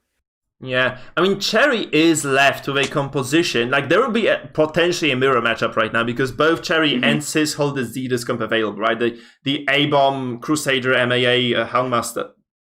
Right. And Sis knows he's going to be up against this. I think he's just very good on the composition as well, so he probably should be able to take the game of Cherry. He's like way more practice on the comp anyway. So seeing also like Cherry hasn't really performed that well on the stress comps altogether, barring like the single game that she got W on. I feel like she was just better on the damage comps than on the stress comps altogether. Right. I mean, you're going into the game as well, so you have no time to discuss it anymore. Potential trinket counterpicks, things such as numbing incense on the front too, but it really doesn't matter as we're already getting into the fourth game of this series. These two, despite how much Sis advocates for slowing down and giving yourself time to think, he is just rushing into these games. Yeah, absolutely. It may be kind of frustrating for him, right? Because he taught her everything. He's just gonna take him down. Can you believe this? This is a mirror matchup, by the way. This is Sis versus Cherry in the very, very mirror that we talked about. So is Sis better than Cherry on this composition? That's the question right now. Right. We see fairly standard trinkets, sort of, implying that he didn't even try to counterpick it at all, but is just going with the raw comps in their base form. Yeah. Oh, and you have to question if that's really the best choice here, he very easily could have just completely counterpicked Cherry, just had Bulwark of Light on Crusader as well as Bolster on Man-at-Arms, and then having Numbing Incense on the Abomination and Crusader, just make it so that they're both highly resistant to stuns while also taking a lot less stress. True, I agree. Or maybe just taking the snap on the frontliners as well, because exactly, or maybe just getting the snap on the MAA even. I don't know. But I think that those guys, they just know what they're doing as well. So we should be kind of criticizing their choices. The trinkets they were using are just versatile and useful anyway. So you have to feel like that's just why they're doing this. Yes. Also, maybe Cherry didn't have that much time to experiment. Also, we see the transformation potentially just getting rid of the Crusader from the get-go. Right, so because Sis went for the Crusader of Cherry and Cherry went for the A-Bomb, so this means like the Crusader of Sis is potentially just gonna waste 2 turns right now, coming back into the rank 2, and might still get pushed out again, so this is very decent. Right, but obviously, the thing about Crusader is that he's, no matter what position he's in, he's never truly wasting turns, because, him going for the Holy Lance, essentially just him, going for the base smite, a skill you never see, but one that does so much damage and is just, exactly what Holy Lance is. Yeah, but he do relinquish a lot of control and stress this way. There are no such accusations available, there are no that stuns. That is very true, yes. And Cherry has two stuns in the front line. And she can just reliably just stun lock the Abomination of CEST. So this one you can just kind of a minor misplay in terms of the openers. Obviously, I'm not here to judge this because this is CEST being super proficient at the comms, so he maybe just knows better than me what he's supposed to be doing here. And also, right. You see a lot of damage potentially just coming down again from CEST. So still, like, he is maybe taking like the short end of the stick here in the first opening turn of the fight, but nothing is really solved here yet. Like, we just see a lot of damage coming through, a lot of stress, like those minor things happening, the stuns, the pushes, but seriously, this is such an even game still. There's no way to tell who is taking over. We exactly. see CEST also dropping the bolster. bolster. You see a game where it's completely decided before the first turn's even finished, and this game clearly isn't going to be won. And it's matched by Cherry as well, so they both use the bolster from the get-go, just securing the stress reduction, which is very, very big for both of them. So it's gonna be an even stress match, I have to feel like, that's just it. And by the way, Cherry did transform on the A-bomb, whereas CEST did not. So this means that right now the A-bomb of Cherry is a single 10 ahead of CEST, and this is just going to be like this burst of stress coming up sooner than CEST is. So this probably will mean also that we see like we will see the affliction coming into play sooner for Cherry than for CEST. Right, potentially, just untransforming to get that cycle going of the horror stacks. Most likely going for a Manacles, potentially even onto the Abomination, though. Instead, just simply goes for the safe play, goes for the Houndmaster, and shuts him down for a turn. Yeah. And it's just very big, right? Because this means that this is, again, like, blocked. Like, there are two characters right now which will do zero stress to Cherry. Cherry has this very big stress dealer still available, or at least like a threat there, right? This Crusader is still sitting up in the front line, so he will probably absorb a lot of those stuns and absorb a lot of the pressure as well. We might see like CEST kind of matching that, by the way, so just kind of moving this Crusader out. I would like him to see. Actually, that's kind of a weird move. Instead, actually see an attempted Abomination. I don't like it for a variety of reasons, really. Because first of all, like if you move the Able to the middle, he's just gonna be super comfortable at just dropping those Beast Vials. So exactly, you really don't want that to happen. Exactly. And then, you also have like 65% move resistance still kind of from that transformation because it persists over over 3 turns, I believe. So this also means that this kind of was a squandered move, and you could have easily just moved the Crusader of Cherry away, which again like kind of alleviated the pressure. We could have kind of matched her in terms of pressure in this game, which doesn't happen. And right now we see like basically CEST on his back foot still. Right. Yeah, it's just very clearly, I mean, to a degree, he's on the back foot. He has the Houndmaster stunned. He has the Crusader unable to do stress at the moment, and he's only on his first cycle of the Abomination transformation. Meanwhile, Cherry, has already transformed in and out of the Abomination once. Has gotten a couple of stuns off, has gotten Bellows down, has gotten Hound's Harry's. Like, just overall, she's very much so in a winning position, even if it is very minor. Yeah, I mean, that Holy Lance also targeted at the MAA. I'm not sure this is the right target for you, man. Because you want to just kind of target the squishy characters, maybe the Houndmaster even. If you Holy Lance him twice, there's like, they are quite good odds that you can actually just get him to 0 HP. So, and then you force like a single lick wounds. It might be the deciding factor in the entire game then. Because, a single, stress versus stress is a game of inches. It feels like Cherry is ahead in the game of inches right now. She's like 2 inches ahead of 3. I completely agree, yeah. And maybe just forcing a single lick wounds might just turn the game around for you. Obviously, CEST also kind of moves this Houndmaster to 4th, which means he's kind of comfortable right now just not eating those stuns. He'll be just consistently able to dish out the damage. But honestly, just being controlled for a single turn still is a decently big detriment for you. When I just see the Crusader of Cherry again, the kind of chain stunning the Abomination of CEST might not work right now. It actually comes through, so kind of lucky, honestly, because Cherry doesn't have the double stun trinkets there, right? So it's just exactly, yeah, we just see the 20% chance bonus. Rid of execution. And yeah, so it's like 50-50. Yeah.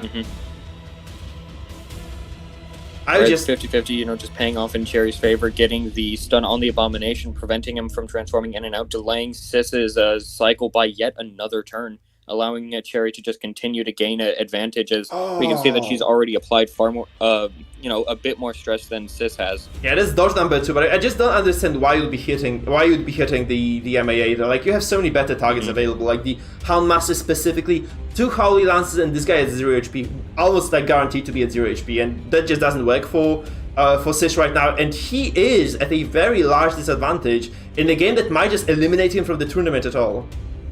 Right, this is the final match, potentially, and if Cherry's able to take this home, there's not much we're going to be able to say. She's just been playing very well. She's been controlling Sis this entire time, preventing his Abomination from getting the horror stacks, and preventing the Crusader from going for the going for the Zealous Accusations, just doing everything in her power to just stop Sis from accomplishing his goal.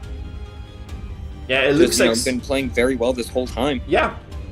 Absolutely, it's such a dominant performance by Cherry then, right? You have to just believe that she is just rightfully so in the finals right now. It's like she was able to kill Mangle before, and right now just losing to Sis wouldn't be a big surprise to anyone, but she's just apparently taking over the game. Very big plays coming from her, seriously. I'm so surprised, but pleasantly so, right, as well. So exactly, yeah, because once again, nobody expected her to make it this far, let alone make it this far and be winning with a dominant performance. I mean, making I don't think it out seen a of single groups game where she's just won by like the edge of her teeth. Like she's just always had these extremely comfortable wins. Yeah, again, like being in a group with Goliath and Cetra and still coming out victorious in such a dominant fashion that she did, it just feels so good, right? Impressive. She did lose to Sis 2-0 in a very... By the way, this was kind of scary for her, because I was kind of afraid for the finals, because it looked like she just got stomped by Sis. Like, she was definitely, like, miles ahead of both Goliath and Cetra, but she was miles behind Sis on what was it like Thursday? I feel like this was Thursday, right? Thursday matches. And right now, like, exactly, it looks like the tables have turned, and she's at least evenly matched, or if not slightly better than Sis. Right, just in day 2 of the group stages when these two played, we saw Sis just have a, pull out a victory, get the win over Cherry, and we can clearly see here, Cherry did not want to repeat. She wanted the run back, she wanted the rematch, and she did not want it to end the same way. Yeah, but when you look at the stress bars right now, though, you can see that they're quite even, so... We saw like a slight lead for Cherry before. Obviously, she still has a kind of decent HP lead overall, but the stress isn't that bad, right? The stress battle is basically even Steven, so we might just see this kind of extending into a late game battle unless those bleeds actually come into play, which they just might, by the way, because there are like a lot of stacks right now across the board for Cherry. So.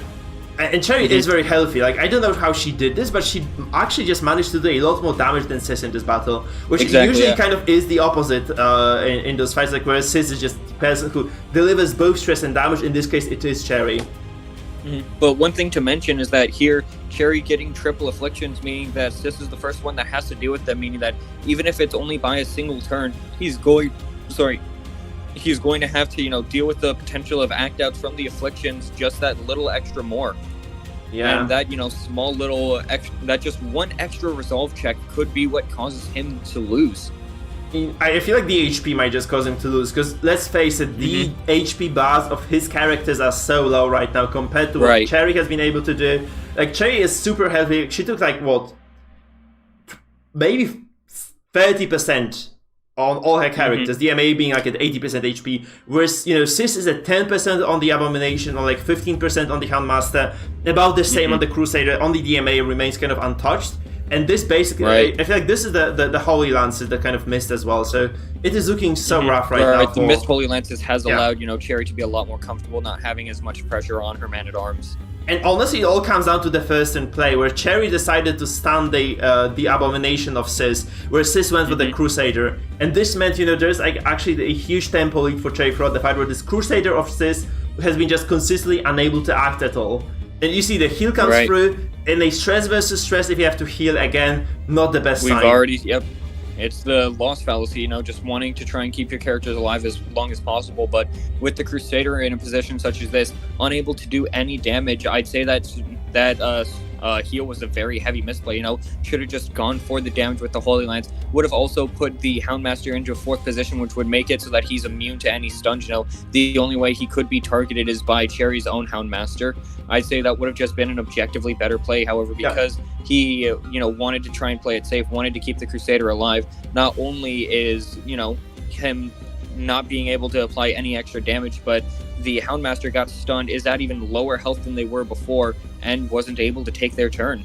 Yeah, and the problem is also look at those bleeds. 8 damage per 10 coming down consistently across all the Wistful Sighted characters. So Sis is behind right now. Seriously, like look at this. 0 HP on the A-Bomb, 0 HP on the Crusader potentially, 0 HP on the Houndmaster. What do you do right now? Whereas Cherry's super healthy. Yeah. And also, like, when you're at Death's Door, you take additional stress. When you drop to Death's Door, you take additional stress. So this is like a stress battle just being directly won by Cherry. Exactly. Just this whole situation is saying that it's heavily in Cherry's favor truthfully feels like an understatement at this point. And there we go, that extra tick, the Man-at-Arms ends up passing. Yeah, and it looks like you give Cherry an inch, again, she takes a mile, and she does so in such a decisive fashion right now. Look at this, Hound's Harry comes through as well. Might be a killing blow, it's not, but it just does so much stress again. Look at this. There's just so much more statistically speaking than you normally do just because of those characters being at Death's Door, or at least having been there. So it's just gonna be such a painful situation. Look at this. Again, 14 stress for free on this Houndmaster right now. He's going to heal, looks like. And if he does, he has no hope of winning this at this point. No, Cherry only has a single affliction on her side of the field, and she just really doesn't have to worry about this at all. Sis is fighting the affliction, is fighting Cherry's stress, and is fighting the fact that, he's just keep playing far too defensively. Yeah. He needs to try and make those offensive plays. He needs to try and make those pushes, even if they're risky, because otherwise he'll have no hope, and this game will just simply be over. Oh, it feels so bad, because I feel like, honestly, this just comes down, I know I'm just gonna repeat myself, it comes down to the turn 1 decision by Cherry, and to turn down decision by Sis. That's Crusader, Cherry's Crusader consistently sitting in row 1, at least absorbing pressure, whereas Sis's Crusader just useless, they're sitting in the back doing nothing. And it just feels like game over just because of this. Like, this Crusader of Sis has not been able to deliver a single stun outside of turn 1. And it just has... And with that, Crusader's now dead. As soon as the Abomination is activated on Sis's side, they're also going to be dead due to the horror. Yeah, oh man, look at this. We see an act-out Absolution, but truthfully, it doesn't even matter that much, just because of how far ahead Cherry is.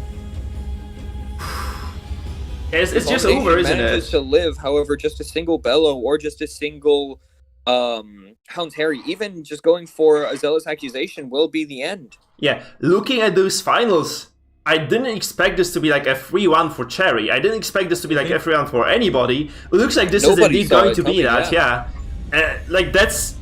Oh god, look at this Cherry. I mean, Sis actually not preparing, I feel, for this fight sufficiently enough. Kind of understanding the intricacies of this mirror matchup, which she might have just never played indeed. And Sis, I mean, Cherry just reads this like a book, and she basically is getting afflicted 10-6. Afflicted, not getting to heart attacks, whereas Cherry indeed is taking over right now. She has delivered about 200 stress across the board on all the characters, and right now it's just... There is no way for Sis to win this. I feel like there is, mathematically speaking, like almost 0% probability that Sis is going to be able to take this home.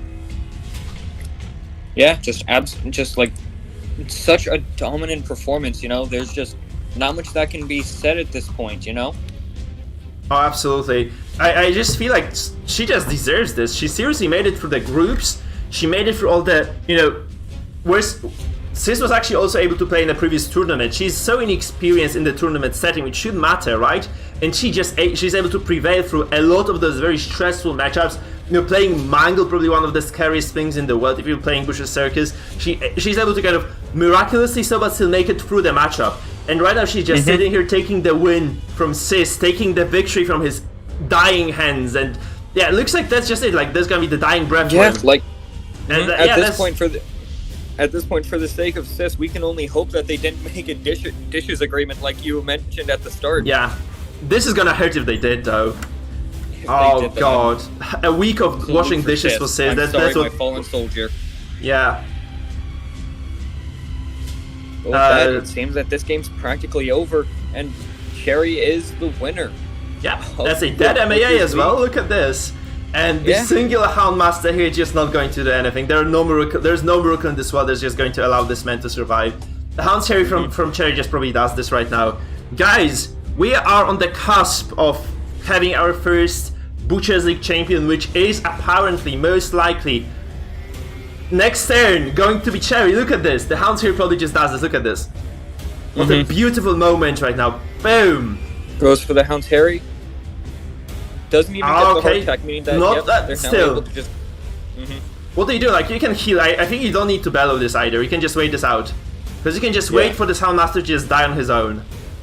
Okay, there's a bellow, actually. Oh, that's a mistake. I feel like you could have just moved and used the Crusader to use the Lance. The Lance would have finished the Houndmaster off. This is still not it, guys. This is still not it. So, Cherry's still kind of playing with her... You have to feel like she's just playing with her food, right?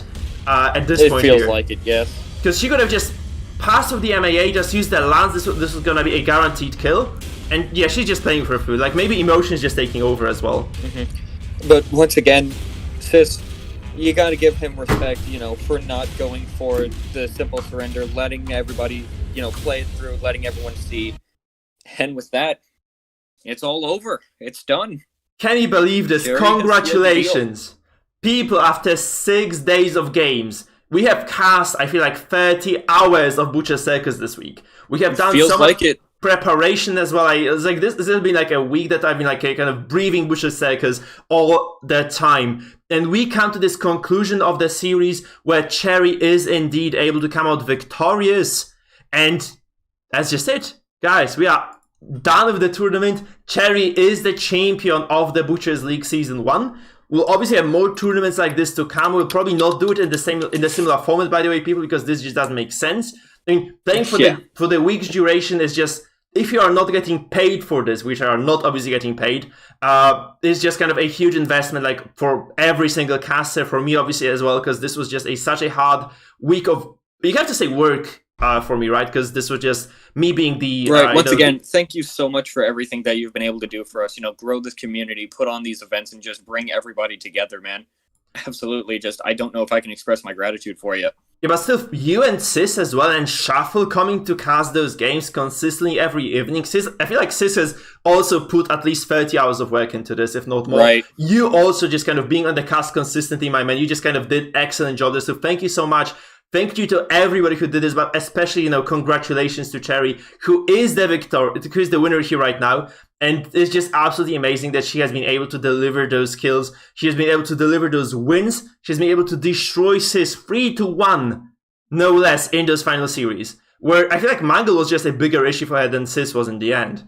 Which is a very, very scary prospect, honestly. Like, she is so, so good. Mm-hmm. Yeah, Cherry is a female, by the way. Yes, Cherry is female. Yeah. There were some issues with scheduling, but at the end of the day, I say that this was a fantastic event, and I'm so glad that I was able to participate in it as a commentator. Yeah, totally. So I kind of want to ask if Cherry would like to kind of give us an interview right now. I don't know if she's maybe kind of too shaken up. We might just ask her. Right. Good games to Cherry. I'm just going to ask her if she wants to do an interview. Mm-hmm.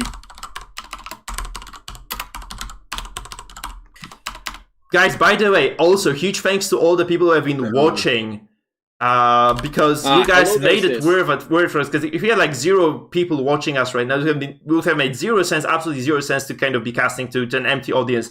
So you people are amazing for just being there with us. Right. Everyone watching, thank you so much for coming out, witnessing this, and just being so active in the chat, and even the people that are just lurking. Once again, thanks so much for being here. It means a lot. Huge props. Whew, what a crazy week it has been, people. It's such a crazy week.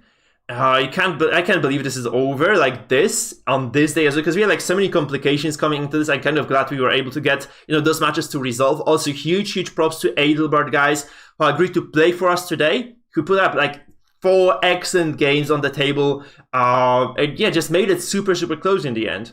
Mangle as well, guys. Mangle coming up yesterday, playing against Cherry. Almost getting it, but not able to clutch it the final game 5. Also, huge props to them, man. Also, huge props to everyone who was actually able to make it through the qualifiers, or to everyone who actually just volunteered to be there. Play their games out of their minds, guys. This is such a crazy week. Probably the best week I've had streaming Butcher Circus altogether, or maybe just streaming at all in my life. But it was just also so much work. I feel like I just need a lot of rest right now. Right, don't blame you in the slightest. Whew. Man, such a crazy game. the final one as well, like the mirror matchup, you couldn't have really wished for anything better because it just shows, that Cherry was indeed able to take it from CEST on a comp he was so comfortable using as well. So huge props to everybody. I feel like next week I might just kind of dialing down a little bit on the Butcher Circus. Maybe I'll be switching to some other games slowly because I'm just so tired of just consistently watching this. Oh, hey Cherry! Cherry, there we go. I don't know. Congratulations, Cherry, on taking the big W. Hold on. Yeah, we can hear you. Hold on. I had some incels talking today. Oh yeah, we can hear you as well. Got him, base! Got him! Oh, sis, you're so loud! Say hello. Say hello. Hello. I mean, saying this as loud is nothing new. Pyromaniac, thank you for 5 bucks. Guys, we got our donation today as well. Thank you so much, Pyromaniac, for doing this. Oh man. Cherry, congratulations. Do you have any kind of opening words for this? Because I'm not prepared to ask any questions. So how do you feel just coming up victorious here?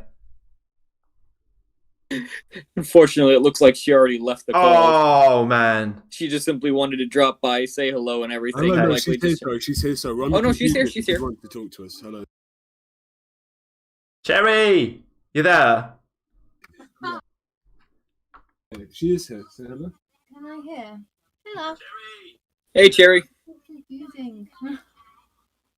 Ask the question then, guys. Come on, casters. Come on, Okay. boys. So how did it feel game 5 yesterday against Mangle? I feel like this is the question I really want to pop first from the get-go. No, that's Okay, you're cutting off, sis, you're cutting off. She doesn't want to say it. She's literally, she's just giggling. Okay, we're fine with that though. Yeah, it's completely understandable, just after the amazing performance she's put on, I can only imagine how tense it must have been. The fact that she's able to laugh it off in the end, I'm glad for her. Because there were so many moments at which she could have just been eliminated from the tournament. Her just making it out of the groups, taking Cetra down. First of all, I think it was like a 1-2 as well, and this could have meant like she was not gonna be able to even qualify to the groups, like out of the groups, right? Would have meant like Cetra was gonna make it out. And then the semifinals as well against Mangle, no one else but Mangle. She was able to get the final 2 games in a row. She took over the series. She drove it home. Such a crazy turn of events there as well. The final game being as clutch as one can humanly imagine. And then against Sis in the finals, such a crazy turn of events once again. Like she was able to dominate the series, I feel, and just take the decisive big W. Actually, just depriving Sis of the champion title. Which means we have 2 champions, actually. We have 2 moderators and 2 champions right now on our Discord. So I'm kind of glad I chose you guys as moderators prior, so you guys kind of deliver right now. Now, Let's Cherry, take this moment there's a question that I have for you. Everybody watching, subscribe, join Mikefield stream like this guy. He is the #1.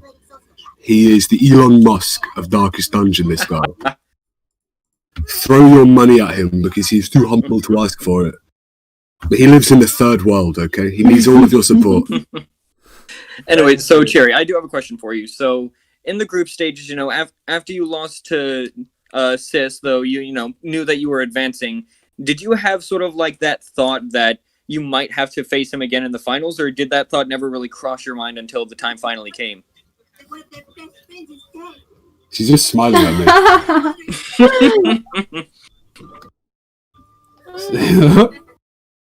Okay, Trey might not be the person for interviews, I feel. Not Yeah. quite, Which is it fine. Which is fine, man. I'm Like, not the person for interviews. Hey, nothing wrong with that. She's the person for getting free shit, though, isn't she? Boom, #1. yeah, she's the person for winning, man. Getting free shit, boom, twice in a row. I actually called her, like, you don't know this probably, sis, because you haven't been watching the stream, but I called her Cherry the Destroyer for the tournament purposes. So she has been playing as Cherry the Destroyer today, and destroy she did. She really did destroy. Team Sis Cherry has taken every single victory in every Darkest Dungeon tournament. I mean, that is true. I'm The second duo, on one of them. the duo of you two have a 100% tournament win rate. Yeah, I'm sitting on the glorious 0%, by the way. Hey, I'm happy with my 3rd place in the Misakun. Absolutely. Anyway, guys, we're off. Have fun. Thank God that is over, to be honest, Mike. Jesus Christ, that was such fun, though, especially as a caster on these initial stages. Must have been 7 hours in a row, twice, like 2 days in a row we were casting. What an Really? insane week, really. Absolutely crazy week of work. And this was really, felt like work at some point. Fun as well, but also so much work we put into this. Sis, I'd like to thank you specifically because you are probably the second person after me just doing a lot, putting a lot of work into this. Cherry as well, designing the logo for the tournament as well, kind of helping us with the, the kind of graphical part of things. And then even coming into play, on the spot, she just decided she wanted to take the spot, to want to take part in the tournament in the end. And she came out victorious. It's a crazy thing. Guys, thank you so much for watching. Thank you so much for being here as well to the viewers. This has been such an amazing week.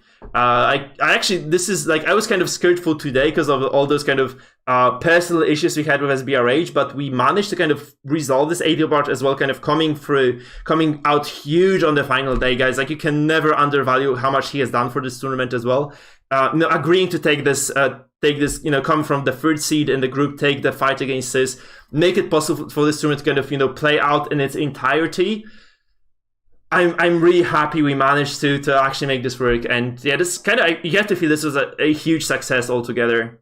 At the end of the day, Mike, it only comes down to one person, and that is you. I was going to say me there for a joke, but I couldn't even bring myself to do it, Mike. The number one guy here, again, everyone. Like, join, subscribe, follow, Instagram, blah, blah, blah. You should work in advertising, sis, seriously. That's just kind of a small suggestion for you. Drop whatever you're doing. Maybe you're actually working in advertising. I don't know this. I'm a male escort. Oh, that will actually work as well. That voice is hot, you have to admit it. Guys, this being said, I think this concludes the stream for the day.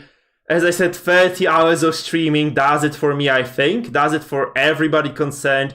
Thank you, everybody, once again. And yeah, stay tuned. Let's host someone. Let's just give, let's just kind of move all this positive momentum we came into this tournament with to somebody else's stream. So I'm just going to choose a stream to host right now, and we will indeed find someone else whom you will people enjoy your evening with. This being said, thank you once again so much, people. I'm in debt with every single one of you.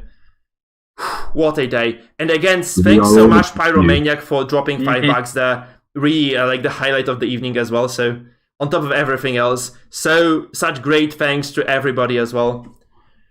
Whew. Thank you, people. Stay tuned for more content. Thank you. Stay lovely.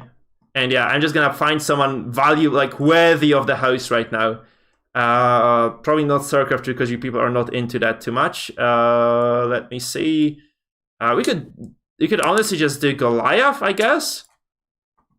Or there's a let's do Dax Laggins, guys. He's playing StarCraft. He's such a chill guy. He'll definitely explain everything to you. And Doug is such a nice streamer. He's one of my favorites. Such a chill person overall.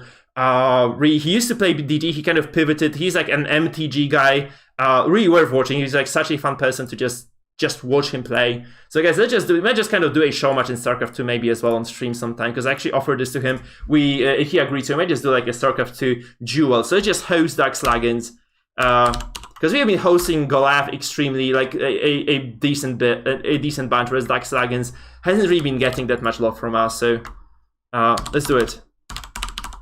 Also, Doug, one of the very first people to ever host me, so you have to appreciate that.